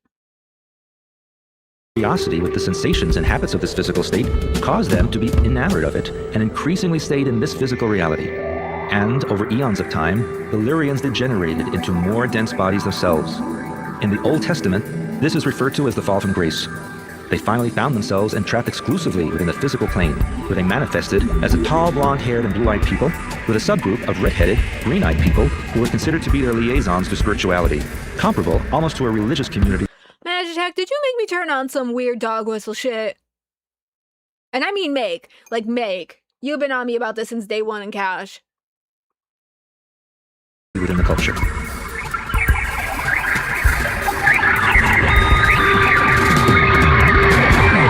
I don't like that. Yeah, I don't like it. I knew about like the blonde hair, blue-eyed aliens, but I didn't realize like other people took it so seriously, and I don't like it. So we're gonna put that away for now. And talk about something else. So, what is everybody's plans for the weekend? Hi, how are you? We have been here. Holy moly, we have been here for 3.5 hours. Thank you guys so much for being here with me. I know that Xylee is also on, and I think she has Big. No, she doesn't have Big Mirth with her anymore. But I know that Xylee is also on, and I know you have your choice in LCU programming that you continue to support. And I'm so happy that you are supporting me on this hot as balls Saturday morning. And I appreciate you, every single one of you. But we're gonna talk about something else instead of the aliens right now, which is saying something because I will talk about some aliens. I is not a fool. Thank you very much. No one cares about Xylee. I beg to differ, Miss Lucy. I would think a lot of people care about Xylee. I would think that even though some of us have like harder opinions of her, a lot of people still, in fact, care about what she has to say, and especially the format that she says it, you know?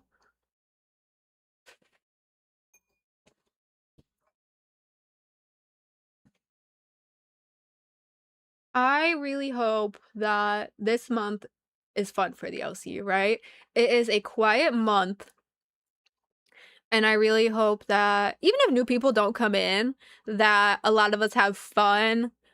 And I know some people have like vacations planned and they're gonna like go visit people like Halo, but I still think that this month could just be like simple fun, right? We need to be like silly. I think hosts should really be like outside and doing just really simple, fun, nostalgic summer things. I think that would be the actual fucking remedy, the actual recipe for the summer to be good.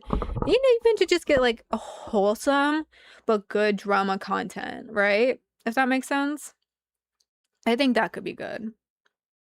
People are not quite yet ready to be cooped up again for like the fall and winter. So maybe the remedy is to then take us outside. Is that Cardi who says that? Like, go outside? I forget who that is. Crypt sucks bad. I will admit, I would watch Crypt when it was Jaffe and Josh and Graham. Like, I liked their dynamic. I liked it if it was just two of them. I will admit that I have not tuned in since it has just been Jaffe and Josh. I hear that they're great. I see that their episodes do amazing. Josh has made this really funny song called Pander to the Chat. Fucking love it. It's hilarious. And I think he's actually the one singing it. I don't think he AI'd it. But I have not been compelled to turn it on. And that may just be not because of the content, but because of the time slot. And completely, not relevant. That may be on me. I may need to step out of the comfort zone and go check out Crypt now that it is Jaffe and Josh. We need Denmark back in the LCU. The thing with Denmark is, I think he has been gone for so long that he's the type, I don't think he's coming back. And I don't think Keem and Brantley would have him back. That's just my opinion, though. I think his spark was special, but I think it burned out. I don't know if he could get it back. And if he did, I don't think it would be here. I think he had one very good specific talent. I don't think he would have ever evolved into being something else and like grown as a streamer. But that's just my opinion. I'm a nobody and a nothing. And I just work here because the grace of Keem and the grace of the other people in charge here. So that is just my 5 cent nuts opinion over here. Tippy and Antonio are about to be great. I think so A-Styles, do you know more about them than I do? I only know of the one meme. And to me, one meme is not enough to make a good co-host in the LCU, make a good show in the LCU, right? Do they have other content that I am unaware of? Do they have other like memeable moments? Are they good? Are they good enough in front of a camera to bring something? Like, come talk to me about it, damn it. What about Booster? Do you think he would come back? I also would love to have Booster back. I have seen him in LCU chats and people have asked him. I don't know. I can't get a good enough reading on Booster to be able to tell whether or not he would come back.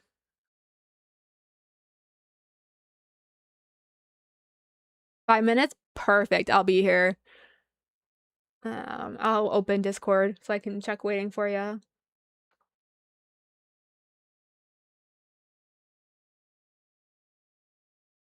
You're right. He was a one-trick pony. That's just my opinion, though, you know? I could be wrong. That's also just the vibe I get from him. I do agree that Booster is great.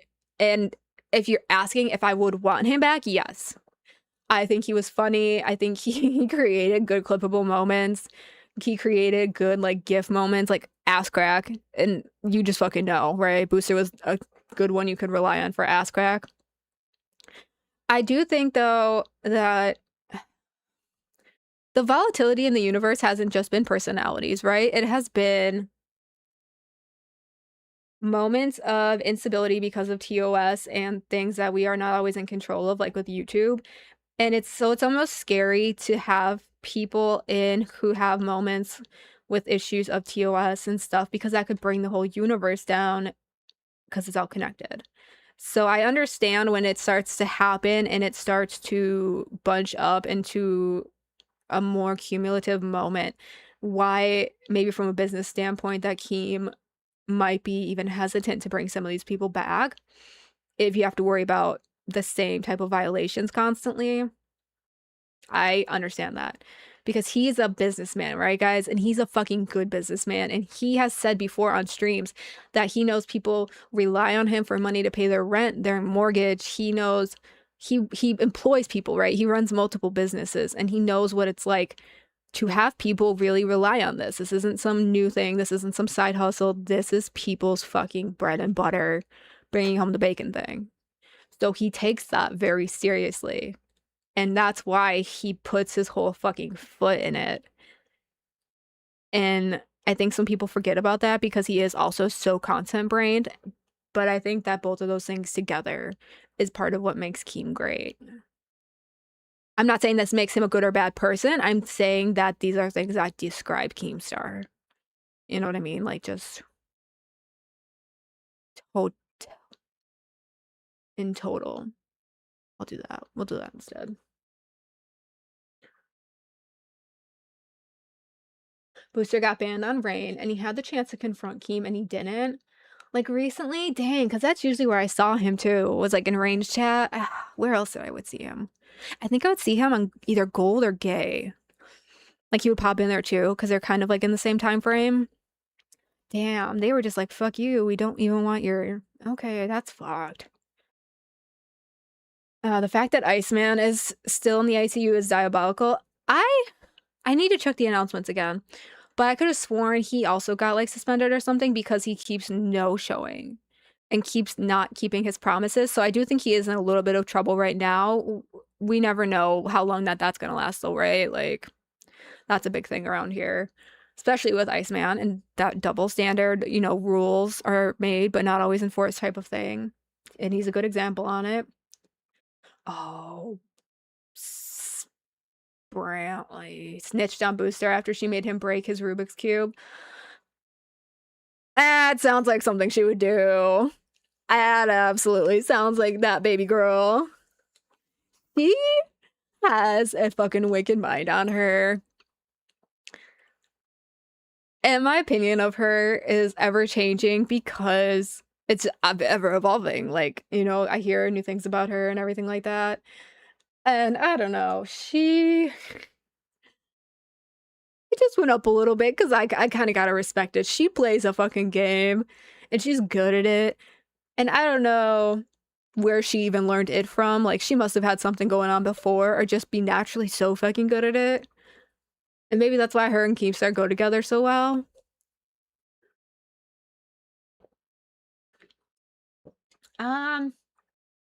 Did Brantley meet Keem on the LCU? I don't know their lore. Somebody please correct me if I'm wrong.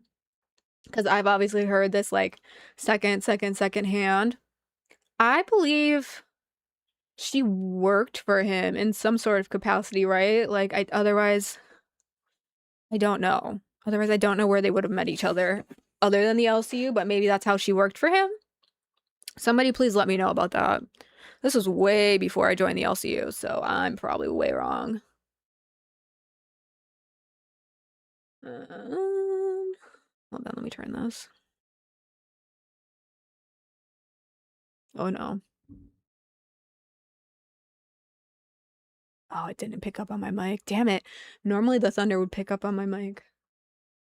Brantley was a Keemstar fan. She used to be his cleaning lady?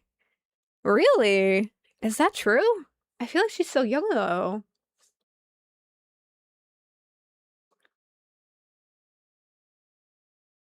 Let me see. Is there someone on Discord I can ask?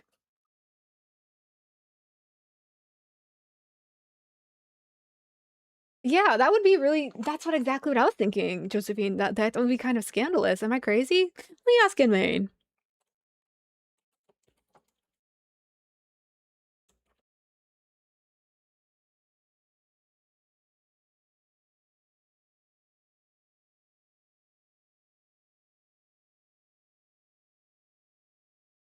Iceman already has his host roles back.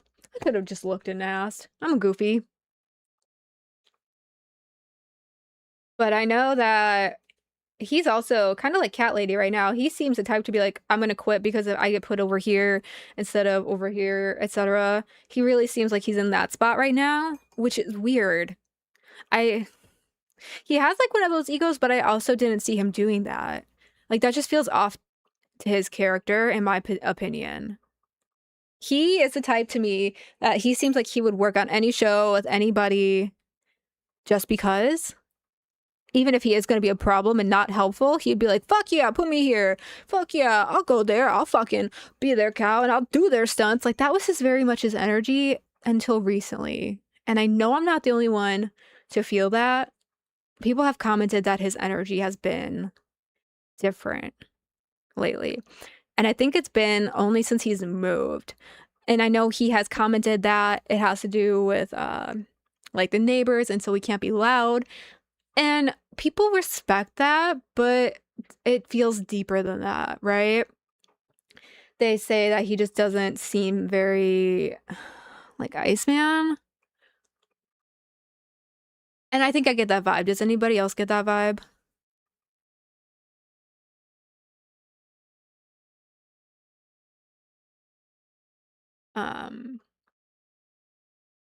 Yeah, he can't be high energy in his time slot where his roommates are now sleeping, which would make sense. I thought the time slot was the same though, where he was living before, and wasn't where he lived before also a place where he had roommates, so wouldn't it not matter? Hi, Styles, how are you? Oh, you're muted, sweetie. Now you're muted again. There it is. Oh. Can you hear me now? I can hear you, yeah. Okay, cool. You just might have to check your settings, like where it's going to. Yeah, that's why I had to switch off my headset. I just got that, so I was like, oh, I was going to try it out, but I didn't figure it out yet. So You're okay. Oh well. Proud of you for getting How some are new you doing this equipment then. I'm trying. Yeah, I'm doing great. I have just been hanging out doing nasty roulette. I'm getting a little crossfaded because it's Saturday. And we were just Hell yeah. discussing how Keem and Brantley met, and then about Iceman and his new low energy levels. I don't know what to do with that guy. He's messing up big time right now, but he also probably has a lot going on in his life. So I mean, I kind Yeah. of get it, but at the same time, it's like the other day when he got gold, right? I was on Gay that day, and Keemstar came on right before I came on and told him, "Hey, you're not getting a second show at all. Like, I'm not giving you a second show." And so Iceman's spirits were messed up. You know, he was kind of sad about it. But then hours later, Caleb gives him an opportunity to be on Gold, and he flaked on him, all because he didn't have the role. And it's like, why not? The boss just told you can't have a second show. Somebody wants you on their show. Go be on that show if you want a second show. Otherwise, you're screwed. And now look at him. He's gonna get moved on Mondays to a different show. Unless they Right. put him with Tippy Antonio, And which that's going to be interesting. The ego on that though is like he is fucking up again and again and again, and he thinks he has any sort of pull left to be like, now do this, or I'm really not gonna show up. Like, where is that coming from, do you think? Right? I don't know. I mean, maybe he's just desperate for money, so he thinks, oh, well, if I get the role, I'm going to get paid for that day. It's like, dude, it's just 6 o'clock in the morning for the United States, so you're not going to make that much money on gold your first, especially your first day. But at the same time, it's just like, why didn't you just show up? Even he was online. That was the problem. He could have just shown up on his phone and just said hi and just try to talk to the audience for a minute, but he didn't even do that. Some effort, He was yeah. he was on Discord. Yeah, he was on Discord. Like he was doing all that kind of shit, and I was just like, what the fuck? Right, so just jump in, exactly. Like we wouldn't have cared if he was only there for a minute or two, but it's tough when you just don't show up at all. When you have Kalo, what the nicest person in our universe, and you're standing him up. That's Right. sad. You know how many times that kid's probably been stood up in his life? That's Oh, not absolutely. cool. I wouldn't have done that. And Never mind. they hit a goal, but I can't remember. Did he set the goal and then hit it without talking to Iceman, or did he talk to Iceman? He claimed he claims he talked to Iceman, but he didn't tell Iceman exactly how much he was going to make the goal for. So when he made it for $100, Iceman was kind of pissed off. Did That he it think was that just $100 and there he's not wasn't going to get none enough? of it? Okay. Yeah. That makes sense. They He all seems- came in at once too. So Oh, so so that tells me that they're excited that they would have liked him over there, and that they probably would have kept supporting if that goal came in pretty quickly, because it's the summer and some shows have trouble even hitting that amount of money sometimes.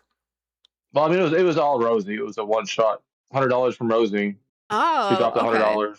Yeah. I still So he don't kind think of scammed that. another co-host. I still don't think that should be ignored. Yeah. Yeah, because that person's dono still counts as much as if it was a bunch of $1 donos. That's still support. Especially when it's one of your coworkers. It's like, come on now. Yeah, absolutely. A person who is loyal to the point of working here, that should still absolutely mean Mhm. something. I remember her saying that. Chat says Yeah, it's like it's hi. not a big deal. Hi, how y'all doing today? They also Great called Saturday. you. It's hot as fuck. They called you a handsome devil. Oh, finally somebody realizes I'm not It's that ugly. Willie the Fridge said that though, so I know I love Billy. He's a cool guy. he is. He's always been a He's big one of my nut favorite supporter. chatters. So how are you enjoying being an intern? How many episodes of your show have you done now? I've done 3 now. And which show are you on? And You my want to tell them? gosh, Alpha. My name is A Styles. I'm on Locale Alpha. It's a fun show. Okay.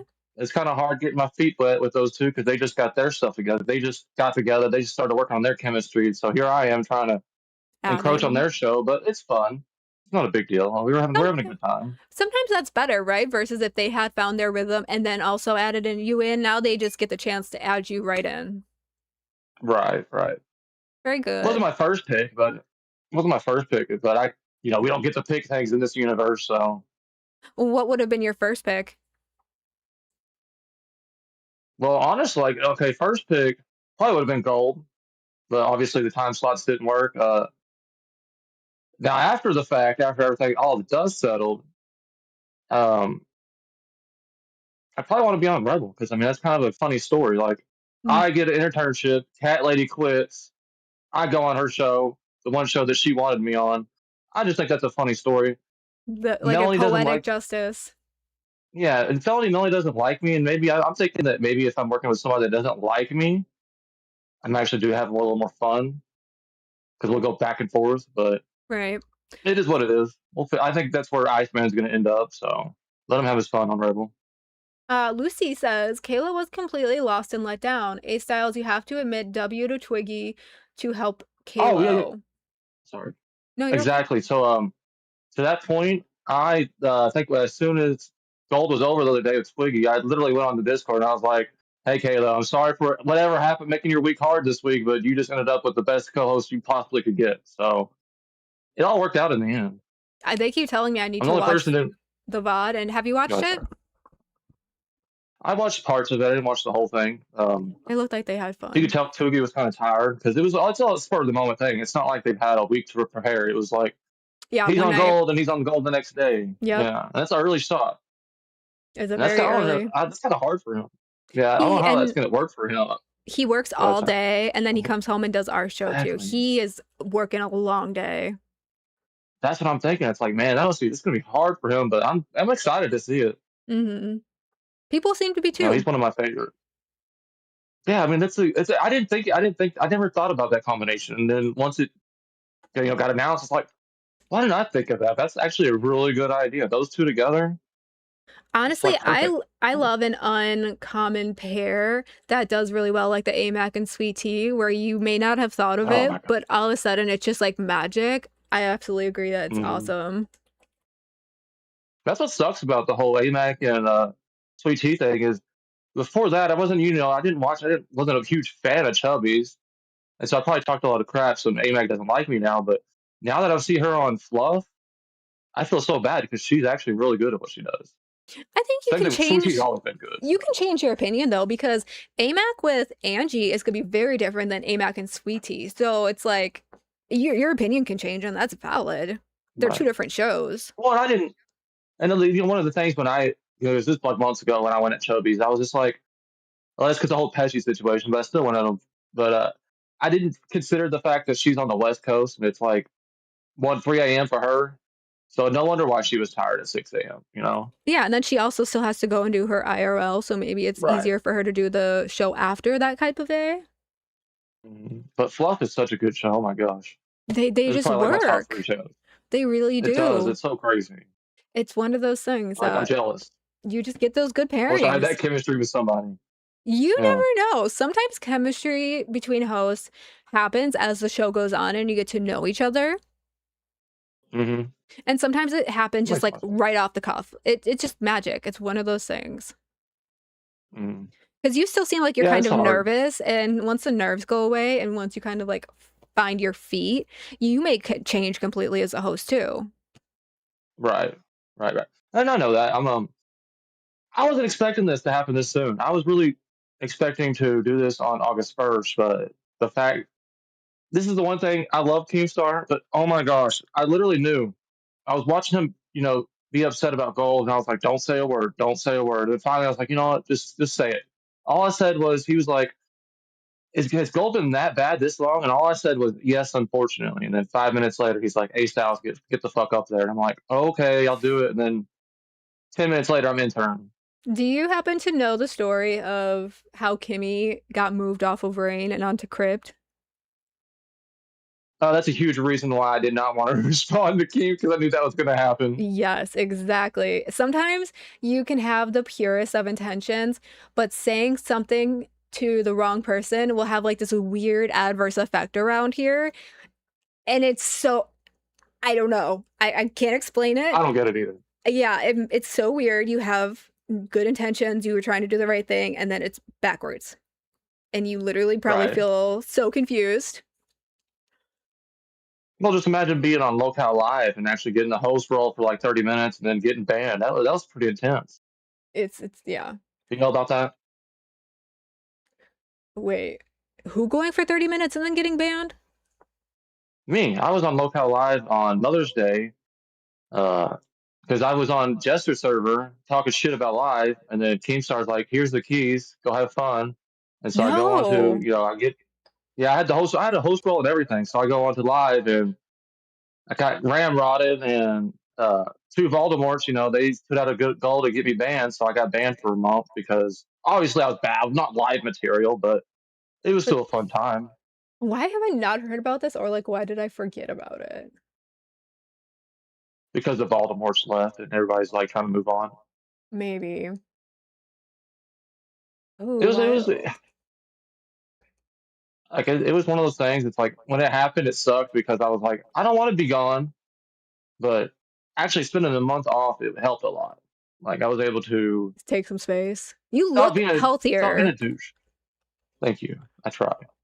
Like I just because that was the biggest thing is I was too gung ho before, and now just when I came back, I just started to just relax a little and not be so assholish and not talk too much crap. But now that I'm intern, I'll start talking crap again. It's all good. I was gonna say you can start like drama. I just wanted some sauce on those zingers. Yeah, I was just waiting. At Lucy Luxor. Gosh, Lucy. Donated $2.51. Give me a minute. Asiles bring out Allison soon. You may not hear it apparently, even though it should play through, but it still will play. We have like a $2 I read it. TTS. Oh yeah, $2 TTS. That's dope. Yeah. So yeah, so that came out. Thank you, Lucy. So when do you bring out Allison? I don't know. It wasn't even planned. Like, okay, that was a planned character that I had. You know, I always knew I was going to bring to the LCU, but it wasn't until a day when I was drunk in the VC and people like Lucy and everybody else was like, "Well, go put on the dress, go do it." And I did it, and then I'm in the VC, right? I'm drunk as fuck. I'm in the VC, you know, in my dress, acting a fool, and then all of a sudden I hear, "But up, but up." I'm like, "Oh shit, that's Keemstar." And I'm like, I was like, "That's not Keemstar." They're like, "No, it is Keemstar." This motherfucker did not say a single word while he was in the VC. I'm in a dress, right? And he's in the VC. And I'm like, fuck. I was like, okay, well, I got to keep playing the role. Not even 5 minutes later, I'm getting moved. I'm on fucking Alpha in a dress. I'm like, what the fuck? But it was fun. So Like, that I was was just like, damn that it. was not something you came in and like auditioned for, and you're like, hello. Right? Like, oh my God. Oh, that's I was funny. I planning on love saving this for that. later. Yeah, I was planning So on saving it for later once I got my feet wet, but yeah, okay, oh so well. she existed. I love that. Yeah, she existed. Okay. Yeah, I got other characters too. I'm just waiting for the right moments to bring them out. Okay, so give me like, oh, he just took a shot, guys. He is joining the Oh, I guess you're party. cheers. Oh, cheers. I'll drink to that for free. Ready? Cheers. Let's throw of ya. All right, ready? Go. Get it going. Hell yeah. Happy fucking Saturday. Let's go. Hell yeah. What are you So, drinking? just vodka. Oh, nice. I'm drinking Goldschlager. You probably can't see that, but I fucking Goldschlager. love Goldschlager. And I love you for having that. That's so nostalgic for me. Oh, Okay. that's cool. You know what's crazy? I found a hack. If you buy the little bottles at my liquor store, it's cheaper than buying the bigger bottles. For how much though? Like, did you put Like, them I saved like together? $3. Yeah, I was just like, what the fuck? How's this happen? Do you just not drink a lot? Because I feel like I drink a lot. I drink too much. That's the problem. Ah, But I've okay. been trying to be a good boy this week. Okay, facts. Okay, I did put a poll up, but if you guys want to go to Wild, vote in the poll at 2, I believe someone said they start. If not, let me know, because we have been here all morning and I'm having so much fun with you guys. I just want to know what you would like to do. So You're doing a really good job too. I mean, you're being a good thank Saturday you. warrior. We'll be here tomorrow too, but tomorrow it will be me and Breadstick. We're doing Wake and Bake. We like to do the Sundays. We do Beat the Sunday Scaries, and we watch funny videos, and we enjoy some cigars, and we just be goofy. Yeah. Yeah, I saw you had 2 streams posted. I was definitely gonna join tomorrow, but I was like, yeah, she's by herself today, and I might as well just go up there. I can't, you know, sit back and not do anything this weekend. Saturdays Just is because my supposed to show's not be going live. right. Saturdays is supposed to be for the boys, but in the nutsack, it's generally where Mel's gonna be by herself. So the boys have IRLs, That's cool though. and Mel Yeah. does not. So Mel hangs out here. That's kind of what I like about the show. It's like it's not like all 3 of you, like y'all just don't always have to work together, but y'all always have a good dynamic. Whether it's you, Twiggy, or you, Breadstick, or Breadstick, Twiggy, you know, whatever combination it is, it's actually a good show regardless. I have heard that because we all have such different dynamics together between the 3 and then the different combinations of 2. You get a different show, Right. which is so fucking Yeah, fun. it's kind of cool. Me and Breadstick people love. I like it. Me and Twiggy people love. The 2 guys people love. And all 3 of us people fucking love. Twiggy still needs to do his haunted house. Yep. Oh yeah, absolutely. Keister Bunny is like our beloved side character. We all have side characters. Twiggy has all of his animals and his wife with no legs who talks in the background. I have all of my animals. Like, that's what makes the show fun though. But that's what happens when people have stayed around not only in the universe long enough, but like in a show long enough, is you get those awesome people. Like, people need to stop quitting, and people need to like hang out and do good here. God damn it. I needed more entertainment.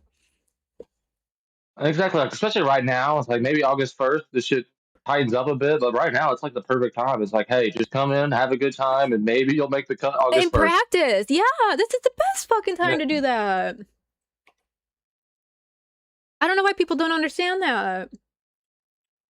I don't either. It's Like the main reason that's held me back is the fact that I'm one of the few that are on a cell phone. But I got I the feel job on a like cell phone, so that's still even okay now, right? Like I was harping on Abby earlier for being on her phone because she's been here as long as I have, which is like February. yeah. That's a whole lot different. She Right. that's a little way different, dude. So, and she's officially a host. A lot different. See Murder, why don't you get up here, See Murder? Come on, are you busy or something? Just get up here and talk to us. He's always I too like good that for me, guy. right? He likes to say he would like force me to sit on his face, like consentingly. He likes to say he's my manager. He likes to say that he sent me the dick pic and not Twiggy the dick pic. All those things, right? But yeah, then he never comes up here. I think it's because he's like intimidated or too much in love or something. I don't know what it is. Because I feel like he has hopped up here when I was gone. It's something like being in love or something. I don't know. Probably. He had no problem sending Twiggy his other dick picture, though. I know, I was like, what the fuck is this guy doing? Oh. Sending us dick pics to people. I I died. don't want to see it, just so you know, I don't That want was to see it. so wild. Wild. Oh, he's working on his race car again. That makes sense. Oh, okay, that's fine. But you better win that race. I don't know. I hear he doesn't win a lot of races. Come tell me I'm wrong, C. Murda.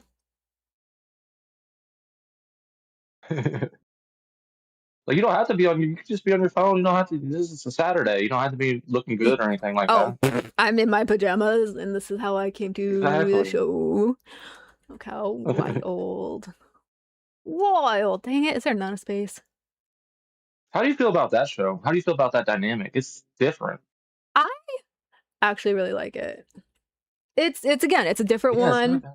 but they both can do solos, and I think that says a lot about how you will work with somebody if you feel like you can pull your own weight. If your co-host is not pulling their own weight, I definitely think that puts a strain on the co-host relationship. Right. And that's what I'm Okay. hoping that Dang right, I voted to stay. Aw, I was in third last night when I flipped. Dang, that sucks, bro. Are you okay? I gotta go now, but tell Mel this was a great show. I'm right here. But dang, Mel, this is it a is a great great show. show. She reads all your comments, just so you know. I do, because chat's important. Especially when she's by herself. I We am don't get gonna that a send lot you around here. So. right. No, put it on a 50.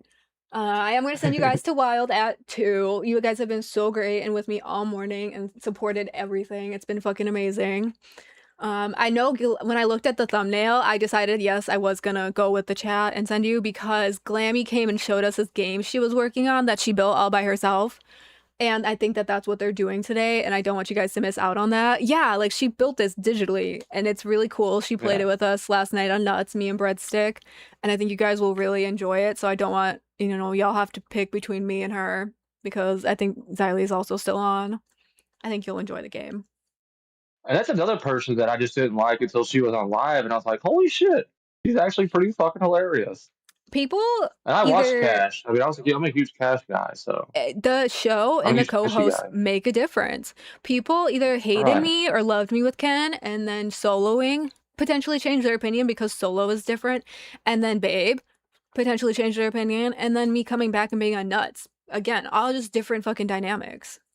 Yeah, you've had the easiest run, especially when you first got here. It wasn't easy. I don't know how you did it. I didn't think you'd survive this long. Because I'm not a quitter. But I'm really not. exactly, I like it. I had to step That's away for a awesome. little while during Babe. I would have quit. No, I just had to step away. I had stuff going on. But then I came back when it was a little bit more settled, and I love it. This place is going to be the thing that freaking saves me, I feel like. Yeah, it's interesting. It's such a weird place. It's like my friend, he asked me the other day, he's like, "Are you gonna watch Big Brother this year?" I'm like, "No, I'm Nope. playing Big Brother in the LCU. I Basically. don't have time." Oh my god, fucking Tammy 10 has suggested that so many times on Rain that she wants to set something up like that basically, and I actually would be all for it. Take a I love real that show. trip and do something similar. It'd be so much fun if we did something like that. If the team did something like that, like Camp Keem, like He did like a Yeah. Mr. Beast type thing Just the with the cameras host. That would be on. awesome. Yeah. It would be That would be insane. so cool. It's like the So theater fun. room, but it'd probably be a lot better if people were thinking they could win some money type of thing. Oh, I don't know nothing That about those the theater money. room What? streams. Well, I'm just saying, like, I mean, obviously, if he's going to do a game show, he's got to have some kind of prizes, but it's a lot like the theater room. Like, if they did something like that, that's 24/7. Oh, you You know, said if they were Mr. all together, Beast. of course. Yeah, do like a Mr. Beast type, thing, and have all the hosts that you like, because he's got hosts you don't like, bring them out to wherever, and just make like a reality TV show out of it for a week or two. See, that's what we were thinking, but not like Mr. Beast game show. We were thinking more reality TV show, like Yeah. Fat Camp, but like running it more often or something. Mm-hmm. Well, just more like more scripted, not necessarily scripted out, but more planned out. Like, this is what we're doing today, tomorrow, like Yeah, beforehand. Like, have we agree. everything planned out beforehand. Tammy and I agree with that. Yeah, just have some more. It's fun to be IRL because it helps us flesh out different dynamics between each other as co-hosts, and that's when like fun, like little dramas can start too in content. Right. Yeah, exactly. And a lot Like, of that's us, when live close to each other too, so that makes it really easy for like smaller IRLs to happen. Just it makes it hard to plan them sometimes because we all have life going on. right. So That's the cool thing about this. I love this place. This place is it's a cool place. This is definitely not easy. Like, I actually a lot of my feelings is I thought it'd be easy, but it's really not fucking easy at all. it So I takes me actually by respect it a lot surprise. more. Yeah. Yeah, I do. It does. I very much felt that way, actually. I don't think I've ever talked about this on a show. That's how I felt about Amber after I joined. I was very surprised she had been here for as long as she had. And then I joined myself, and I was even more blown away. I'm like, okay, now I get it. I've had the proverbial walk in her shoes type moment. And I also felt like I was doing more work than her when I started doing like showrunner stuff. So I was really like, oh, can get harder even. And I know she's not doing that. And so I still respect the work she's doing. I do have a question though. Did you watch Rewind last night? Mm-mm. Did you hear about what happened on Rewind? No, give me the tea. Oh man, poor Hatred. I feel so bad. I don't feel bad for him because I wish he kind of understood what happened last night, but he does. He just didn't understand that Tina and Billy. Okay, so let me go back. So last night on Local Rewind, it was Hatred, Tina, Billy, and I think somebody else, but they were all harping on Hatred for using the same strategies that Turbo had on the new Rewind with Billy, and Billy's the star of the show. Mm, The star before it was kind of the chat. Now Billy's the star. okay. And Hatred's not quite understanding that the chat doesn't when Billy's on the screen or Billy has a show, the chat doesn't run his show. And I just feel like that he felt disrespected because he wanted to talk to the chat, but at the same time, when you got Billy and Tina on your screen, the chat's second nature. Like, you should be focusing on those two. You should be listening to what they're saying. And he was still trying to, read the chat, read all his offensive, get one guy basically. Mm-hmm. And they were just like, "Stop! What are you doing?" And then he didn't. Every time they wanted to say something critical, might have been their tone, but at the same time, like with those two, the tone doesn't matter. What they're saying is true regardless of their tone. They're not trying to be dicks about it. They're just doing what their job is, and that's training us. Right. And I get what you're he might be a saying. host. Yeah, he might be a host and all, but at the same time, he has a lot to learn, just like me. We all have a lot to learn. Right, because those And are I just two felt big like, personalities, and so they probably wanted to not be interrupted that flow with the chat talk. right, and he's got to learn. That's one thing he has to learn. It's like when you get to be a background character, just be that background character because I'm gonna push back on that. Do you not feel Go ahead. that as you say, like Billy's a bigger star, but we are also told that all of us are equal. This is equally my show, equally Twiggy, equally Breadstick show. So how do you feel like that Hatred should respond when he's like, this is partly my show too. If I want to address chat more, I'm going to address chat more. True. I don't think he realized the influence that Turbo had on him because Turbo did things a lot differently than everybody else, Mm. and so I don't think he realized that. I don't think he ever had a chance to actually be a host on a show with somebody other than Turbo, which he didn't. Okay. And that Or probably not kind of yet. hindered him a little bit because Turbo did things a lot differently. You know, he pandered to the chat, but he also locked the chat down. Yeah, very true. He did. He was known for hiding people. Mhm. So I think Hatred's problem is he got to quit taking the hate the wrong way, because it's not, especially when it comes to his fellow host. I'm just an intern, but when it comes to, like, if I was in his shoes last night, I would have been upset. But at the same time, I would have realized they're helping me. So how can I help them help me? And that's by getting better, and not by sitting here and talking shit and being upset about it. Okay. Interesting. I wonder It if was a he's good time though. I gonna mean, if you ever have time, watch the VOD. I wonder if he'll take that Yeah. as like good feedback or bad feedback. If he might like rebel and try to lean into himself harder, or if he will kind of become like what you said, like a background character and just let Billy shine and just be there. Well, no, I don't think. I'm just saying he needs a big background character for now. He's got to. He's got to figure out where he can jump in. Like with Billy, Billy's a professional. Turbo wasn't a professional. Billy's a professional. Okay. So it's kind of hard for being an amateur and working with a professional like Billy to go from working with somebody like Turbo, who's not a professional, then you go working with Billy, who is like one of the most professional people in our, on the LCU period. Right. And so it's a little different. Like he's used to rewinding. Well, sorry, rewind's not rewind. They don't rewind as much as they used to. Or the same way at all That's either. fine. Yeah. And that's That not a makes big deal. And I sense. don't think and that's the huge thing. That was one thing Turbo wanted to do, is he wanted to rewind more. And that's kind of where he trained Hatred, is that, hey, we're rewind, we got to rewind. Well, unfortunately, with everybody playing clips and stuff, there's no point in having a rewind anymore. So what do you feel? How do you feel then about like Cafe and Reapers and Pit and Rewind? Or there's 4 of them: Cafe, Reapers, Pit, Rewind. Yeah. Well, I don't consider Pitt like a clip show. I mean, I know he uses clips to run his show, but at the same time, I don't consider it a clip show because he's adding more to the content. Whereas like Reapers and Cafe, they watch the clip and they give their opinions on the clip, but there's just a difference between Pitt. Yeah, the Pitt kind of brings everybody out. Like it's not like you don't watch his Reapers and you don't get upset about Reapers. But if you watch yourself on Pitt, you might get upset about that because that's your mama. Like you're not going to go against Xylee, or you're not going to go against Cafe. If you do, I mean, you have balls. But okay, so you're saying like one is more personal. He's going to take a more personal pointed statement. Right, exactly. Okay, I think I that's actually what I was trying to say in so many words. Yeah. All right. Okay. Completely not Hatred's fault. In IRL, it's bullying what they did to him. Lucy thinks that they were bullying Hatred. Do you think maybe Tina overstepped? I agree with that statement, but at the same time, they had good intentions. Like Tina was being Tina. Billy was trying to make a good co-host.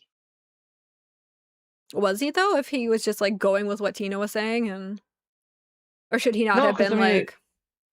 Billy wasn't lying. Like the whole time, like I wasn't, like I never got upset with Billy because a lot of the things he said was kind of true, and that's why I think Hatred should give a pass because he was working with Turbo. Like Turbo's a totally different rewinder. If we're talking just straight rewinding, right, it's a totally different show now. So have they just maybe not found their rhythm yet? Maybe they are more equal. They just need to kind of like sync up.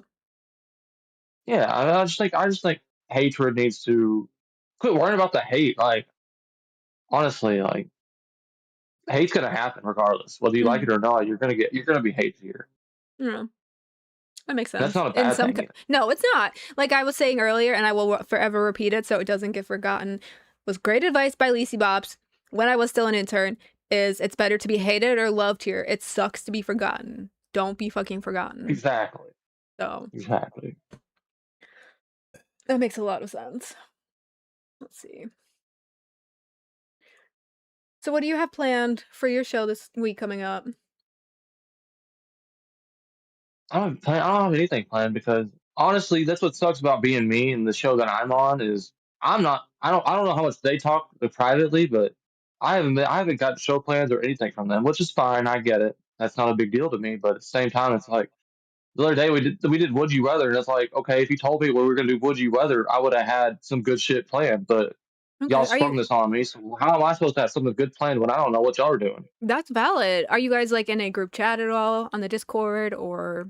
No, no, we're just in. They use the docket. And I'm just like, I understand. Like I'm on the outside right now, but at the same time, it's like if y'all just give me your A plans, I group might have more chat? things I can cook up. Yeah, Yeah. absolutely. Um, maybe take the initiative and make one. I know that Sure. we do that and we are in ours constantly with like thumbnails, with source material, with things to watch. Like, are you guys interested? More than the docket, so just because it's faster. Right. Yeah, Right. maybe take the I initiative and should be probably do. I'll like, probably do that. like, I would love to connect with you guys here. I get that you're just an intern, but you are Yeah. assigned there, right? Like, you aren't just like hanging out. That's what was crazy. So when I got the internship, I was kind of expecting just to be an intern plus the guy that's supposed to go around cause trouble until I'm supposed to, until he finds me a show. But Okay. But no, he I gave you guess a he felt show. that I'm ready. So So he I he mean, if he assigned wants you me on a there show, I gotta though. be on a show. Okay. Yeah, Yeah, so I would and it was nobody absolutely. but Keem. Yeah, so it's nobody but Absolutely. Keem. But Because then if they are going to want you to do something, especially for a goal, it's always better to be prepared. So if you need to like buy something or if you need to like get something out of your house right. somewhere, anything, an outfit idea. Yeah, Yeah, absolutely. exactly. I'll have to work on it. I have to work on what our dynamic's going to be. I have a feeling that I was placed there so that way they could. I probably shouldn't say this, but I have a feeling that I was placed there so they could eventually find Chunky a different place because she's honestly really good. Well, maybe three co-hosts is my favorite, truly, because then you can like have fun with who's the cow or like who's the wrangler for the day. And then it's just more Right. content is happening when there's content, right? I think it would be fun to have Phantom wrangle you and Chunky and like just be silly cows, or have Chunky wrangle you and Phantom as cows, right? Right. She And would be be the wrangler. She would be the wrangler. and be silly goofiness. I think that's what and as the intern, you are expected to do more stuff for less money or like more money, more stuff Right. and just be silly goofy because we're like breaking you in, we're testing you out, we're seeing like how much you love the LCU and that's like the whole point. And so I think that bringing ideas is important as an intern because you're letting the host know like this is my idea so I'm okay with doing this versus as a host if I just come to you with ideas I'm going to be like he should just do this because it was my idea and he didn't say he wouldn't do it or whatever. Like Right. it's helpful as a team. You guys are a It team is. in the LCU and Yeah. then for Alpha. It's not a bad. It's not bad. It was like our Friday stream was a lot of fun. Good. Fun I is realized that huge. I had to. Yeah. I had to Continue. realize that I have to figure out my audio issues because going back and listening to it, it's like, damn it, all my good shit that I was trying to say was fucked up because my audio. Because when you're on the panel with, I think it was like 5 or 6 people, you kind of get drowned out, especially if you don't have a good mic. Hop into ABC, check your settings constantly. All right. Especially before you hop into a show, like test them. And the thing with getting drowned out by people is because we are supposed to take turns talking and somebody is supposed to moderate that. Right. True. Supposed to. Yeah. But that But takes then there's practice. nights like last night. Yeah. Like last But night was such a fun night. that takes practice though, of learning Right. the rhythm, the slight delay between the spaces when we talk because it's slightly different than when you're talking in person. It just takes practice. Hmm. Yeah. And that's like one thing I noticed like last night when everybody, we had like 9 to 11 people on screen. Somebody like Kalila, it was hard for her to jump in because she didn't know when to jump in. So that's why I was like, you know what, I'm gonna watch this and I'm gonna see when she jumps in and maybe I can learn from it. And Absolutely. it's not easy when you're the new person on the block to actually get people to listen to you. Mm, But at the same time, you have to keep trying. You can't stop trying. exactly. Once they see that, maybe that's when they'll give you the time of day. Yeah, you have to make yourself known, whether it's because of hate or because of love. That's exactly it. Mhm. See, you've got the handle on it. Okay, I guys, don't we want to say are. I'm an expert, but it's like my life. He's like, As I'm sad a as it is. pro. Thank you very much. People in chat agree with you, and it's true that I don't like it, and other people in chat don't like it when you're show planning on the show. You have time in between, figure it out. Right. It's not that. I'm not gonna say it's not that hard because it is hard now that I'm here. But at the same time, it's like we got to be more of a team together. Like even as like hosts and all the interns, everybody needs to start being a team. We can talk shit about each other, we can hate each other, but at the same time, when the time is right, we have to come together as a team. We should. That's like the goal. I fully agree with that. Yeah. And I understand, like it's hard for some people because they hate each other. Like they don't. I wouldn't say hate each other, but they don't like each other a lot. That's And so I fair. understand why it's hard. But at the same time, it's like last night, you're gonna have Yo Mama and Billy on a pedal, and they're gonna get along and they're gonna have fun. But next week they're probably gonna go at it again. That's just the way the game works. Yeah. But the benefit of Like, your us and friends our today, job is we don't even have to work in the same building. At the very least, you have to work on the same panel. You don't even have to smell them. Like it's what? That's a bonus. huge bonus. Because my IRL job, they all fucking smell, and I fucking hate it. See, it's like you don't even have to smell them bitches. Don't have to be in the same room. Right? Don't actually have to be like tempted for anything. No, maybe just the same server for the day. But I don't like that bitch. I can't work with that bitch. What? No, it's not Why? that deep. It's not that You're on a deep. panel, you're not. Yeah. Mm-hmm. Yo Mama is a great spurg. Is it a spurg or is it just his personality though? I think it's character. I don't think it's personality. I think it's just character. That's Because he kind of has that Hollywood vibe. Like Oh, he he's kind of so seems LA. like a person that always wanted. Yeah, he always wanted. Like it seems like he always wanted to be an actor, but he always knew he didn't. He couldn't be an actor, so he's just being himself. Like you just shaded him. He could have been an actor if he wanted. Well, I mean, but once you get everybody can, but once you get to Hollywood, you realize, oh shit, maybe I can be an actor, but I don't want to be an actor. I want to be myself. You're saying Yo And that's Mama was kinda a what failed Yo Mama- Hollywood actor. You're saying he was a failed Hollywood you're getting in actor. trouble. Own You're getting in it. trouble. So look at that Trouble. camera and say Yo Mama was a failed Hollywood star. Say it. Yo Mama was a failed Hollywood star. That's why he's here. Perfect. He wouldn't Clip be it. here if he could be in a movie. Clip it. Clip it. Clock it. Put it in your pocket, as the But I ALR love- girls say. I love Yo Mama. I know I do too. Actually, I like a lot. I like the different opinions. I think that's what I like the most about the LCS. That's what I Everybody has said a different earlier. Yeah, that's why Xylee doesn't work as well on her own, right? Because it's just her opinion. You need a different one. Yeah.